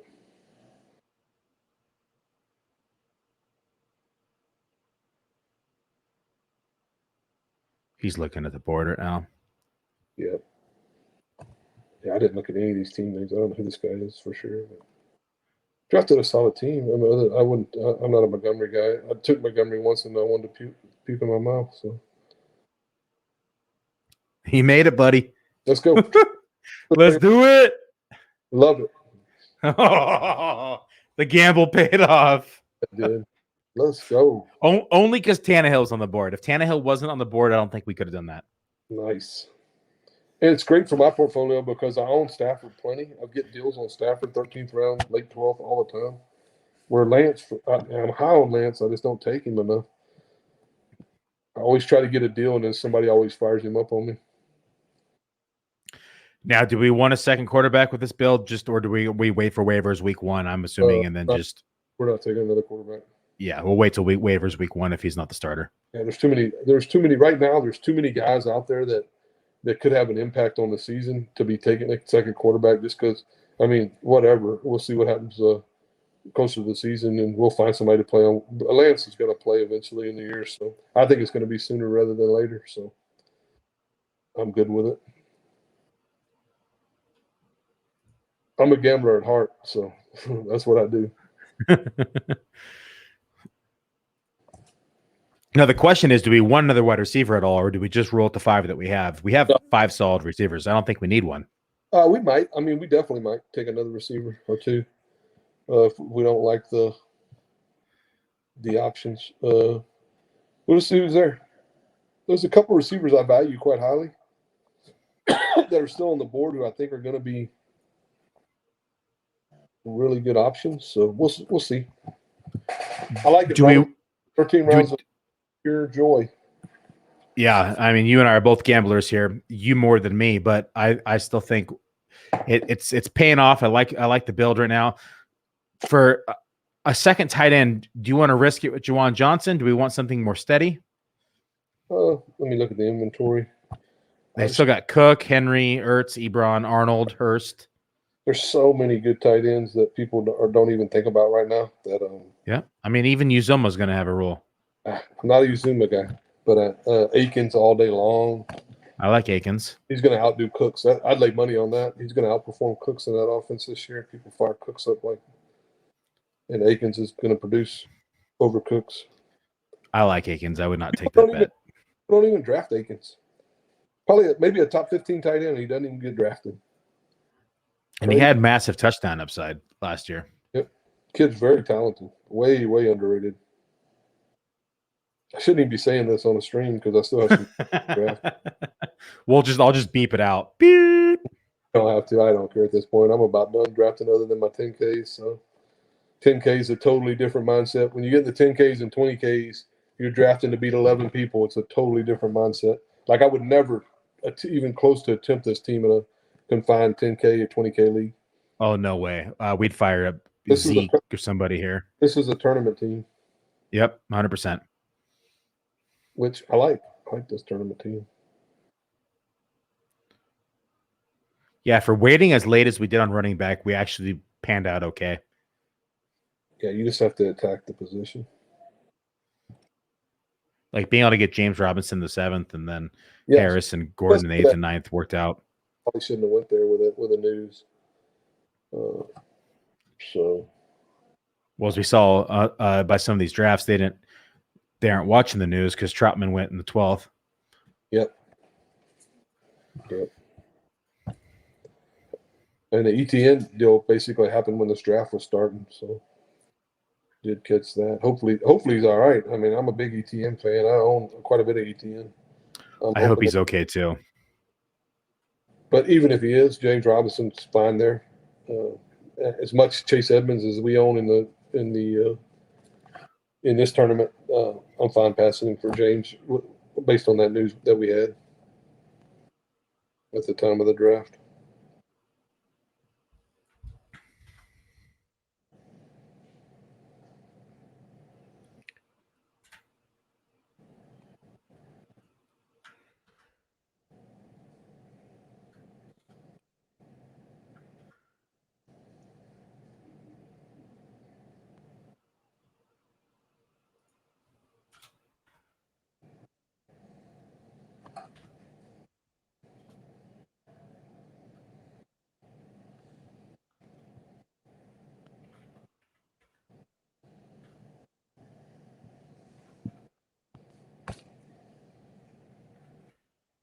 What do we got? 30 minutes till the next draft, so we should make it.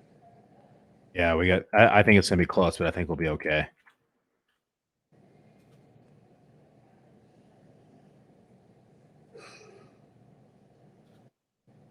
Yeah, right when this draft was starting, I had somebody knocking on my door. That's why them dogs were going crazy. My dogs, like nobody could ever rob me or anything without me knowing. I mean, my dogs are on alert at all times. My daughter has this little bitty dog. We call her Minnie Mouse, and literally anytime in the door, I mean, she hides from people. She has anxiety, so she don't like anybody but me and my daughter. And you can go to the door and hit the front door, and she'll come running out wherever she is. But that's the only way you can get her out. You can call her, and she won't come or whatever. But as soon as somebody hits that door, forget about it. She's my stranger danger dog for my kids for sure. She'll let That's you. awesome, though. That's so good. We're, like I said, my younger daughter talked my wife into another dog. I don't know how she did it.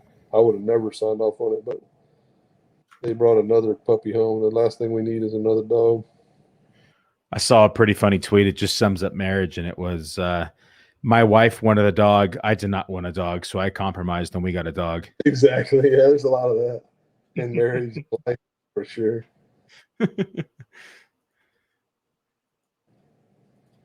I mean, my wife puts up with me, which is a lot. Yeah, my wife's putting down the kids by herself right now as I'm drafting with this team right now, and then we got another one here in 30 minutes. Back when I drafted, when my kids were little, they didn't go. They'd sit here and draft with me and drink reviews and stuff. I didn't do streams back then. It was just me and them. I'd stream with my daughter. I'm sure she'd love it. Stream in my ear while I'm trying to draft. I took a picture of my daughter when she was like 3 months old, and those, I forget what they're called, but you wear them like a backpack, but you put them in the front right here and they face you. Oh yeah. I forget what those things are called. They're called like Mama Rouge or something like that. Or we used to have one of those. And so I was wearing that thing. So she's facing me. I'm on the computer and I'm drafting. That's awesome. My wife comes in and she's like, "Really?" She's got to learn sometime, honey. She's got to learn. How many teams did you do last year that you managed? Counting Dynasty? Yeah, not counting Dynasty. Dynasty don't count. Not counting Dynasty, it wasn't much. It was only like 30. So your wife might lose patience with you this year, then. Well, no, because last year in Dynasty I had about 50, but this year I cut down Dynasty leagues to about 25 this year. Yeah.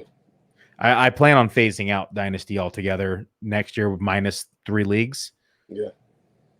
My buddy and then just doing nothing but tournament and confined leagues, and then 3 Dynasty leagues. I don't know how that kid keeps up with all them Dynasty teams. I mean, he's like ridiculous.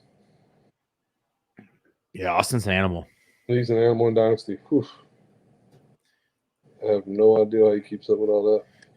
It's a lot of information. I mean, and there's a lot of sharp Dynasty players, just because like that's all those guys do. They don't play in tournaments like this. They don't play in redraft. They only play Dynasty. So they just hound the waiver wires like night and day every single day.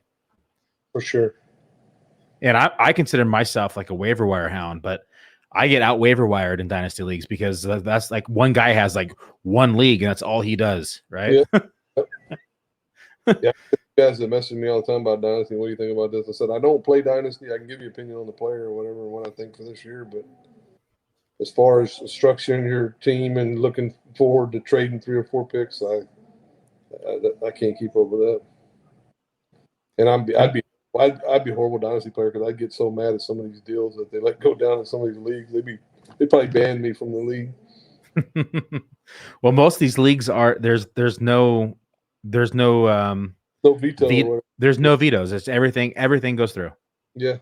So yeah. And there's some bad trades. Don't get me wrong. There's some really bad trades. I'm not a fan of that at all. I look back and I made a trade during the postseason last year.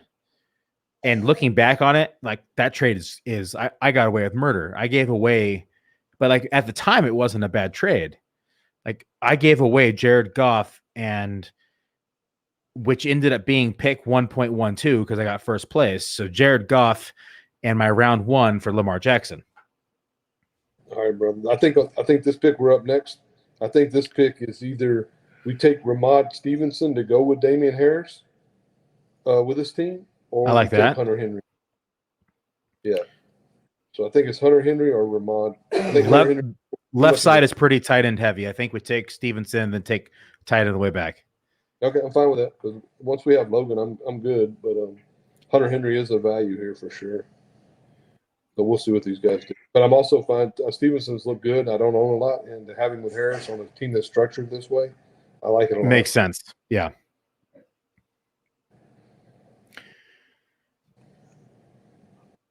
I'm gonna make sure Todd doesn't watch this podcast because I actually don't like Lamar Stevenson, and I've been even the fact that he scored like 3 touchdowns in preseason. I'm not a huge fan of Stevenson, but you got to give the credit. I watched the games. I mean, I don't care if he is running against 4th defense. He made some plays in that game, and he did. I just don't want to eat crow against Todd right now because he's been on Ramon Stevenson all year.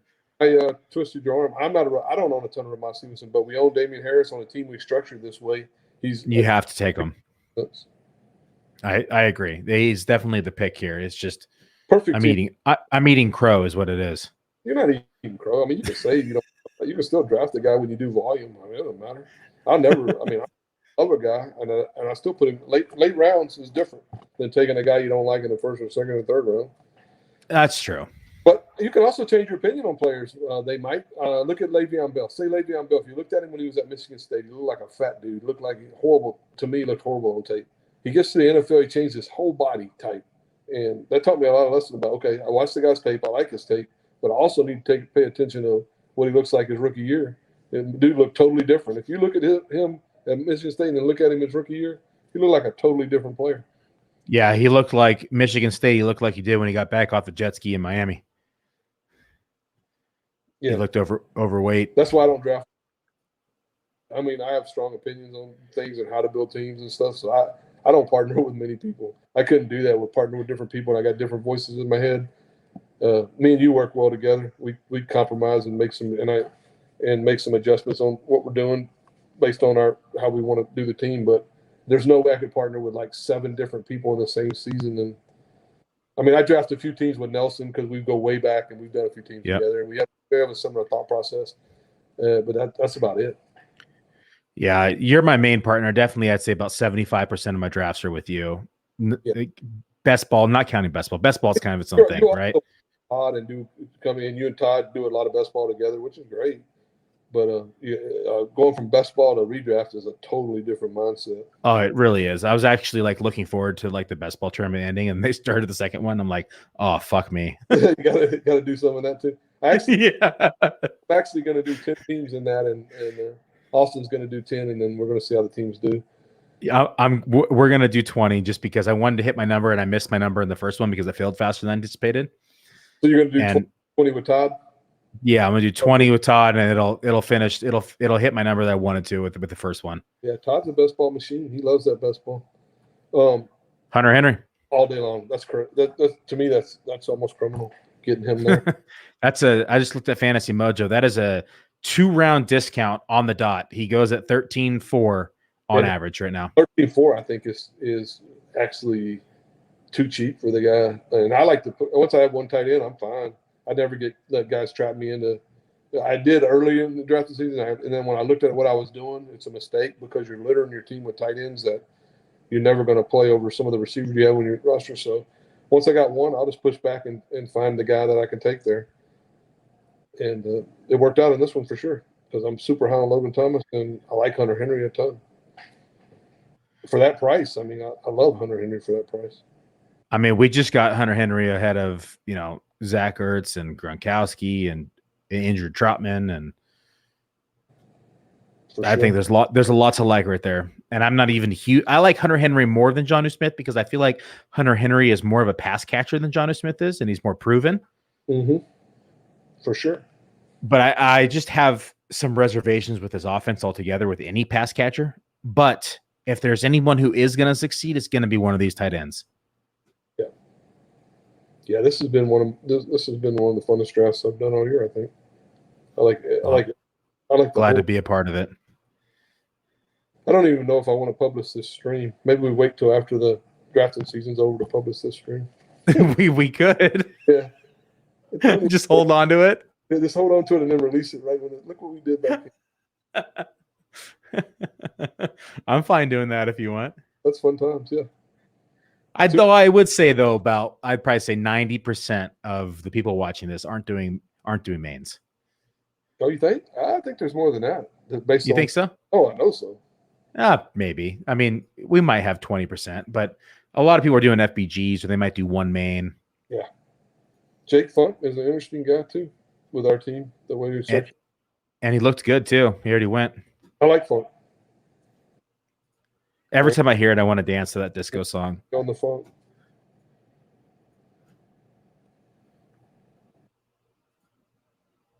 Who sings that song? I used to know. I don't actually know right now. I'm gonna give you a little something to drink real quick. Yeah, do you think?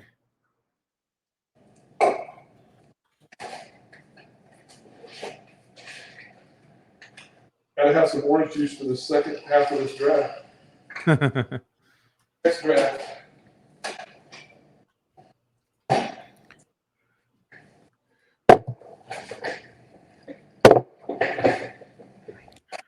So we got 28 minutes till our next draft, right?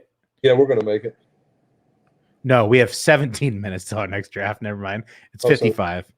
I think we still make it. It's gonna be close.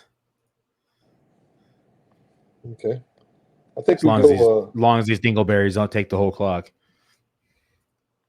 I like going Kalen Hill and Maurice Valdez-Scantling. I like that. I wonder if we should take Maurice Valdez-Scantling first, or I think we should take MVS first. Yeah.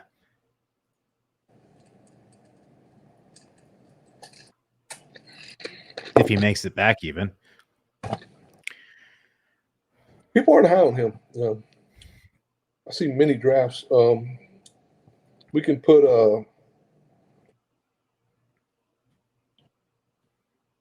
Benjamin in the queue for this team. Kalen Hill. I like Donovan Peoples-Jones too. I love Donovan Peoples-Jones. More and more up to him. Especially with the way that we talked about how they're going to run that offense this year. Yeah, I'll throw Palmer in there too. I sent you that screenshot with all the numbers of them passing like the second half. Yeah. I like Palmer a ton. I like Donovan Peoples-Jones a ton. I don't mind Van Jefferson. Yeah, especially owning Xavier Jones here. Tony Jones, even though I don't love his metrics, you got to respect the fact that he's moved ahead of Lat Murray in the pecking order. Who did you say? Tony Jones. I don't see him in the queue. 1 second. He's not in the queue. There. Oh, it's because I have running. Sorry, it's because I had it selected a running back. Yeah, Tony. I had on wide receiver, not running back. Tony Jones, Benjamin, Jonathan Ward. That's really the guy I really like. Okay. So. Yeah, I think we try to tap MVS and Hill on the next turn.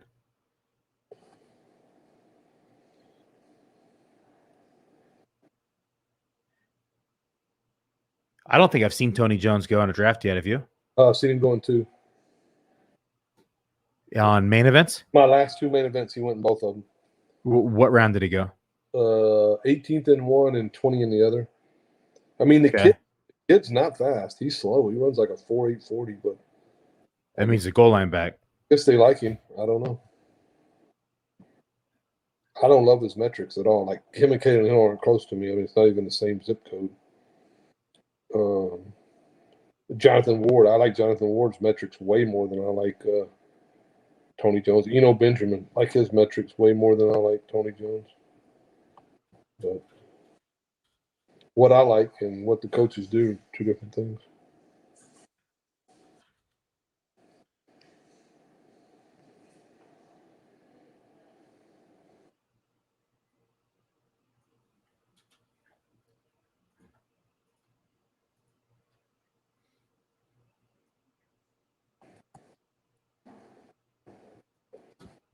Wow, this was a fun 4-hole draft. It was. I liked it. It turned out nice too. That Hunter Henry pick there was money as well. Yeah, I think we made a lot of right decisions in this one for sure. There's some debates whether you could have took this player or that player, but it worked out. It did work out. The only pick I was like, I'm looking back and I'm still tilted about is Mark Andrews. Not me. I actually like Ayuk, Logan Thomas better than Andrews and whoever we would have taken the sixth. We could have taken Kareem Hunt there, and then that's what I'm saying. It might have been like Mark Andrews and Hunt versus like Ayuk and Thomas. Yep. I kind of lean Ayuk Thomas, especially the way we drafted the team, because now we have a fifth wide receiver who I'm really super high on. Yeah, and I don't own a lot of Ayuk because he's been just. I feel like wherever I've been, he's just been either like people are reaching early for him, or I just don't ever seem to land him.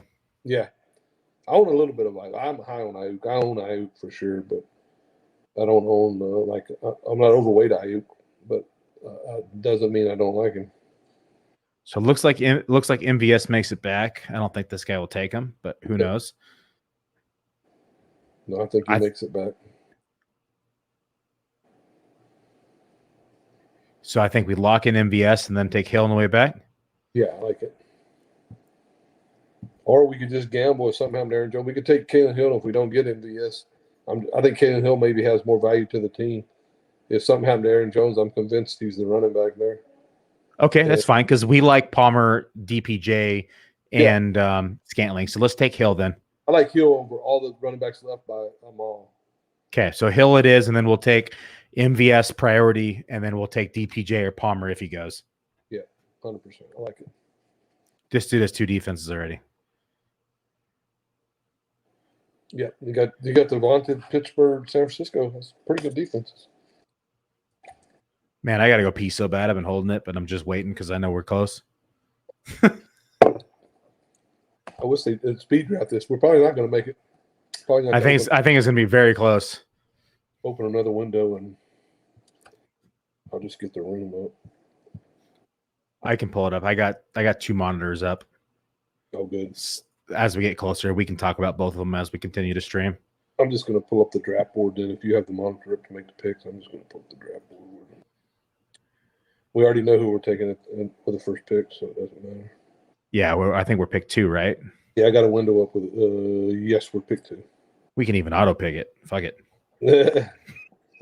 I guess it would be the auto pick. Their auto pick does some stupid stuff sometimes. I can load it in and just set it, and then we're good. And then from there we'll have enough time. Yeah, we should. Yeah. All right, I'm gonna wait till we pick here. Oh, my boy Baker went. That a boy. Put some respect on that man's name. You got a man crush on Baker. I do.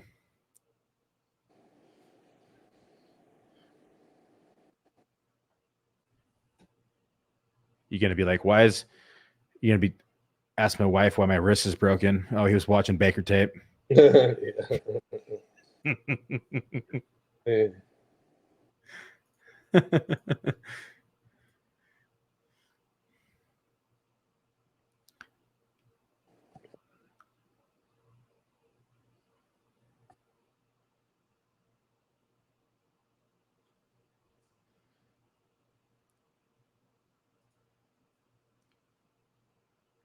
All right, I'm gonna pick him. Use restroom. I can't hold it anymore. I've been trying. No worries. I got baby bladder. No worries, man. We're about done anyway. Luckily, the restroom's on the other side of this wall behind my Niner gear. Can be there and back and wash my hands in under a minute.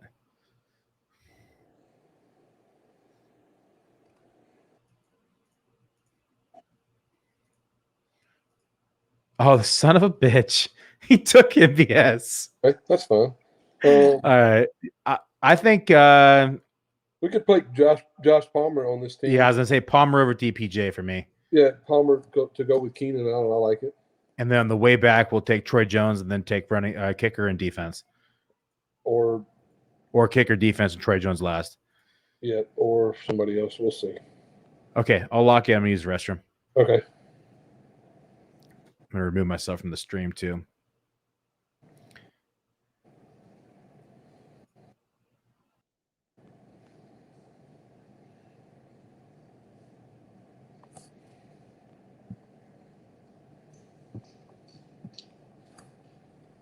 All right, so Billy had to go to the restroom. We're going to do the 17th round here. The miscellaneous guys left. Let's see if we can round out this team. We're going to stick with a single quarterback build. If Lance isn't the quarterback, we'll have to figure out who to play the first few weeks of the season. But I have a feeling that the 49ers are going to be forced to play this kid. He's just too good to keep off the field. And if they do play and they lose a couple of games, it won't be long before the players are screaming for Trey Lance. So.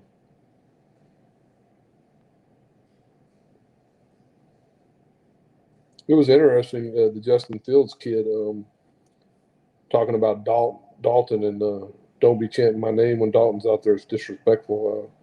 That made me think a lot more of that kid. He's a good teammate. Because he's clearly better than Andy Dalton, but he understands that he needs to learn the game, and Dalton's been in a lot of situations that he hadn't been in, and so he respects the guy, obviously, and that shines favorably on both of them in their relationship. So that was cool to see.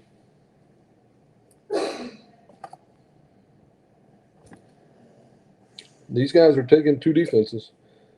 One guy has the Rams, Miami. The other guy is Pittsburgh, San Francisco. And this was kind of an elite defense type draft where all the defenses I consider elite are gone in the 17th round, which is unusual in high stakes drafts. You don't see a ton of that. You don't see it at all at the FFWC. They don't even make you take a defense or a kicker, and over there, a lot of teams don't. They use the positions to take shots on other guys that might emerge or whatever the case may be. Trying to finish this out before we start this football, guys. Ty Johnson goes, who's looked pretty good with the Jets. I was a big Ty Johnson guy last year, and then when they used the draft pick on Michael Carter, whose tape is really good. I haven't drafted a lot of Ty Johnson this year, but it's probably still going to be a committee-type deal for a while. And then it might stay a committee-type deal with Tevin Coleman, Ty Johnson, and Michael Carter all year. All righty, I'm back. All right. I just went over I was just talking while you were gone, so we wouldn't have dead silence. So cool deal. I appreciate it. Both my kiddos are back. trolling out. Are they My wife's hungry like, tonight? They ready for no, they're just trolling out. They're crying for each other when they normally never do that. They're giving my wife a hard time because they know Dad's down here recording. Yep. Every time they know that Dad's recording or I'm busy, they give my wife hell. Wow. Because they know Dad's not going to come up there. So I just went up there, and they acted straight pretty quick. That's funny. My daughter will immediately behave if I'm around, but if I'm not here, she pushes Mom to the max. Yeah.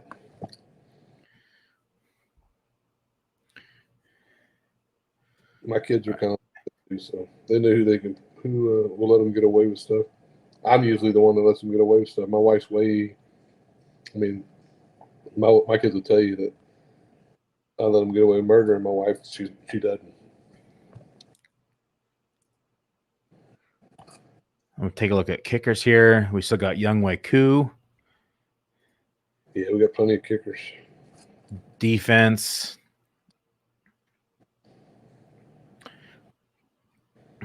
Probably, I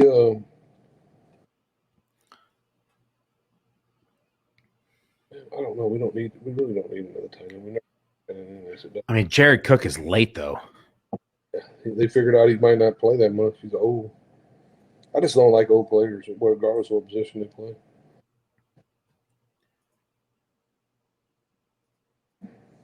Hard to play him. I mean, on this team, it would be almost impossible to play him. It would be. But if Keenan Allen goes down, he's going to be a target monster. You know, the guy we could take a stab in on this draft who's really looked good in camp and his flash catching the ball is Chris Evans. I kind of quit drafting him, but man, that kid looks good. He might be the clear. Backup. My only problem with Evans is that like I could see them signing somebody like, you know, a cut candidate, like say Sony Michel gets cut or DJ gets cut or Royce Freeman gets cut. I could see any one of those guys landing in Cincy. I don't think those guys could play over that kid. I don't see Cincy doing it. I mean, that kid every day he flashes. He caught a ball today, man. It was just silly, like a wide receiver. And the beat reporter just never stops talking about the kid. Okay, well, let's take Chris Evans over slow Tony Jones then. Yeah, Tony Jones is. I don't think he's ever going to mind. Anybody runs like 4.8, 40 and playing running back in the NFL, it just never works out.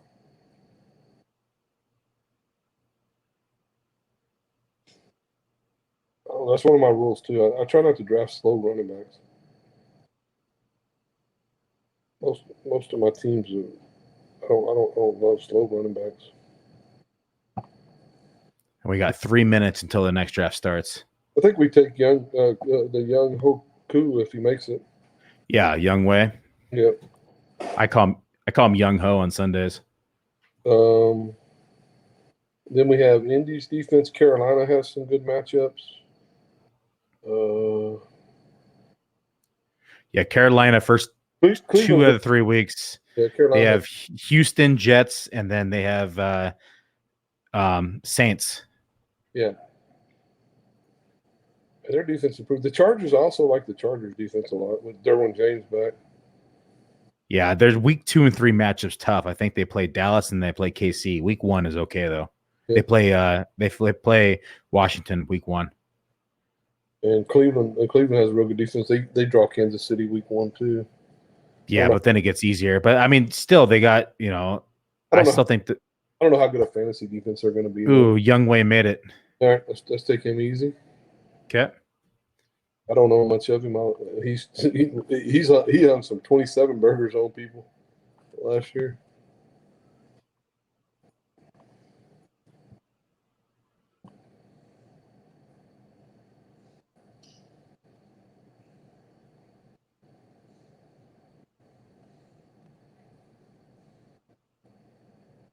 You want to do Chris Evans on the way back and then just take a defense last? Yeah. Yeah, the debate to me is Donovan Peoples-Jones, but we don't need another receiver on this team. Chris Evans, Eno Benjamin, Jonathan Ward, Kenneth Gainwell. I underown Gainwell. Underown him? I underown him. I don't own a lot of them. Be a good team to put him on. Good share of him. I mean, the kid's talented. They could play him in the slot all year, and you can play him as a second running back. And those guys, Chris Evans, all those guys have the reason they're here in the 19th round, they all just speculation. So Gainwell usually goes in like the 13th, 14th rounds. Well, I never draft him, but he's definitely a viable. Round 15 in the last 3 days on main event boards. Here you go. Let's take Gainwell on one team if he makes it. I don't own the kid. I own him some in football, guys, but I don't own him in the main events. Hold up. All right, the draft started. I'm going to log in real quick. Okay. I just pulled up the draft board. McCaffrey, there's 52 seconds left. Okay, so you can pick on that one? I can't because I just – I didn't do the – once you said you had it up ready to draft, I didn't do it. Okay, we're on the clock there and here at the same time. 1 second. I got them both pulled up. You took Gainwell. Gainwell just went, damn, I'm going to lock in Cook in the other league. Okay, Cook's locked in. Gainwell just went, damn. Do you want Chris Evans then? Let's take Eno Benjamin and see what happens with Connor. If Connor goes on the IR for 8 weeks or something right out of the gate with his people, then Benjamin could be valuable. Him or Ward 1, but Eno's been there a while. So. What's your thought on so Eno's the third back. What's your thought on McFarland being the second back behind Najee? I'm not even sure if he is, and his upside to me is capped. So, we'll take Eno then. We can take Chris Evans or Eno. I'm good with either one. I think Eno might have a clearer path to playing time, but okay, I'll take Eno. I'm okay either way. So Eno's locked, and in the other draft room we took Dalvin Cook. We're in the 2 holes, so we got some time. We might be able to Might be able to finish just before, but if not, then we'll finish it. That's moving pretty quickly in the draft, actually. All we need now is the defense. So, well done, brother. I like it. So defense in here. I'll load KC in. I'll load Carolina in. Yep. I'll load the Chargers in. Yep.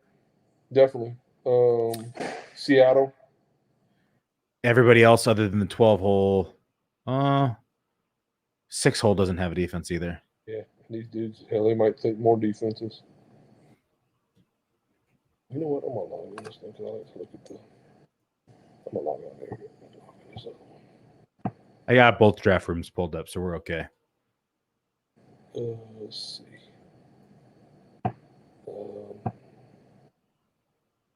Yeah, this was a fun one, man. This one was real fun. It was fun. we went a little off the deep end, but it was fun. Yeah, it worked out. Yes, it did.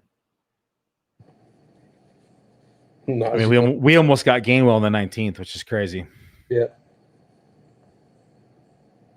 I mean, I don't know a lot for a reason. He might, but he could develop a nice little role on a team like that. I mean, he definitely has some value. Definitely worth a 19-round pick. I'll put it that way. Yes. So it looks like the other draft's going to make it back first. It's weird looking at a board that has Triple H on it. I know. I showed you that earlier. I was like, this dude's copying you. He definitely is. I think he is. Because I've never seen that before. I've never seen Triple H. In the name is obviously an alias. So that's funny. It's so funny. Hold on. I want to see the board. Did he take Kyle Pitts? No, he took Saquon Barkley. Kyle Pitts' dad took Barkley round 1. I'm telling you, round 2, he's going to take Kyle Pitts. That is awesome. He's 205. You don't name yourself Kyle Pitts' dad and not take Kyle Pitts in the second round. Wouldn't think so. You would not think so. Wow, Tyreek Hill is still on the board in the other draft at 201. Yep, haven't seen. Well, I mean, I've seen him in 12 holes. So George Kittle went 112.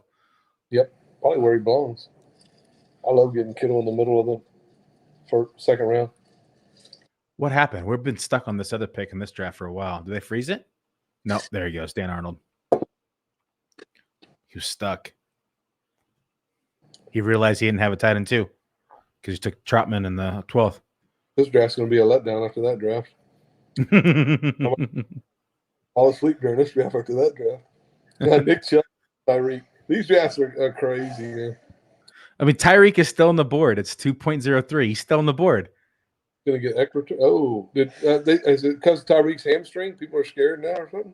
I don't give a shit. Give him to me. Yeah, exactly. We're not getting him. He won't drop that far, but no, there's no way. But I've never seen him here. No.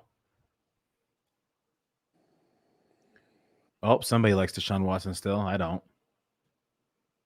In the main, they just took him at 1911. 1911. Yep. I still see him drafted quite regularly.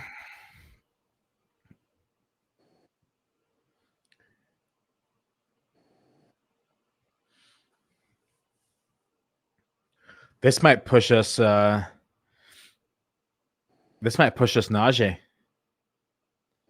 I doubt it. I doubt it too, but it's a possibility. Back heavy draft.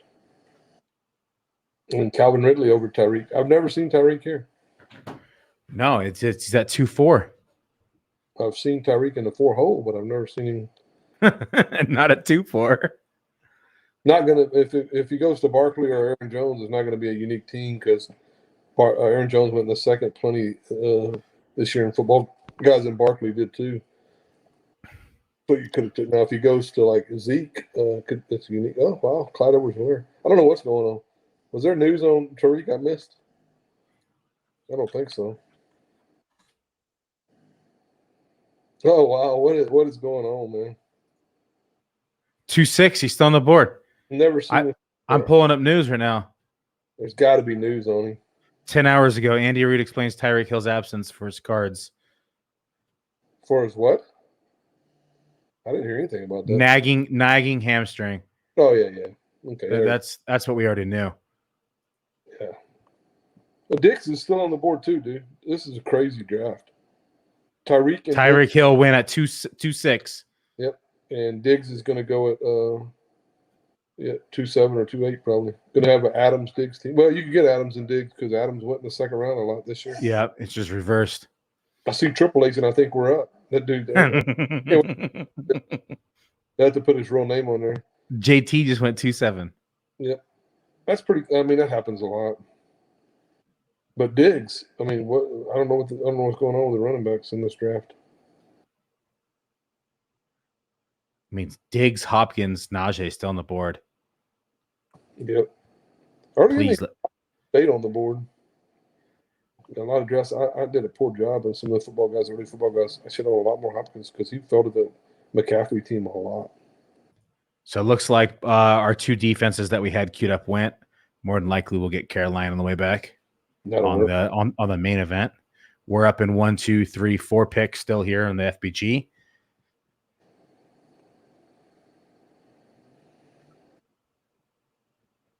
Luckily, we're in the last few rounds here on the other one. Hopkins just went. Diggs is still on the board. Triple H, to see what the Triple H Jr. does. He's got to take one of them if he's named after me. So I don't know why. He's gonna fire at Pitts. No chance. No chance. He's taking Diggs here all day. Oh, wow. He took Najee. And this guy drafts a lot, so he's going to take Diggs. Wow. Hilarious. And then, yep, there you go. And we're left. Damn, there goes our chance. I was hoping one of those guys would fall. Yep, needed one more pick. And now we're back to vanilla.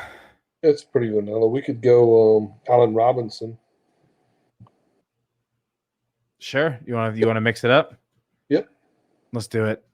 There won't be many Allen Robinson. I like it.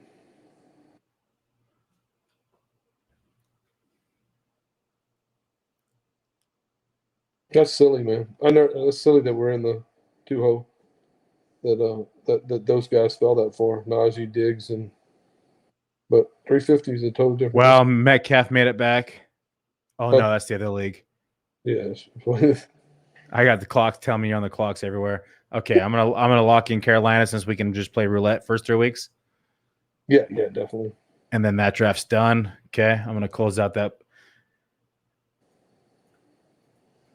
I'll wait till that draft finishes so we can review it here. Once we're done, we're on the clock now in the FBG. Keenan Allen. Yeah, let's do Keenan Allen.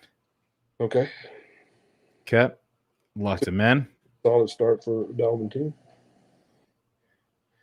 So now that we got some picks here, I'm going to go through the board for the final few rounds for everybody before we end the podcast. So you and I can go do the FBG draft. We saw the typical defenses go off the board at the end. We almost got Gainwell here in the 19th, which would have been nice, but he went just a pick before us. Followed by Matt Gay, Kansas City defense, Anthony McFarland. Derek Carr went as Hawkeyes quarterback 2 there at the 1908. Kirk, Dan Arnold, that's his third tight end. And then Deshaun Watson. I don't know why people are drafting Deshaun Watson still, but it was his 4th quarterback. So who knows what that guy's doing. And then we had Tony Jones actually went. So Tony Jones went at the 21.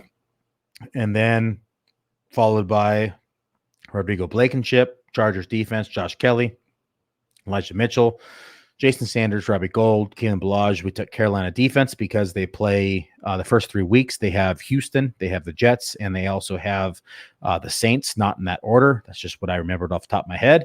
And then we have Patterson, Myers, and Zach Wilson. So thanks for tuning in tonight to our main event draft here. It is 8/23/21. It is the 10 p.m. Eastern main event draft. Dave, thanks for joining me. Thanks for recording with me. And Good it, Billy. Good job. Yeah, I think the team turned out good. You like it? Love it. Perfect. Well, let's end the stream. We'll go over to our FBG draft and we can chill a little bit. I can go grab a beer. We can just hang out and just talk normally. All right, man. Good job. Thanks for tuning in, everybody. Good night.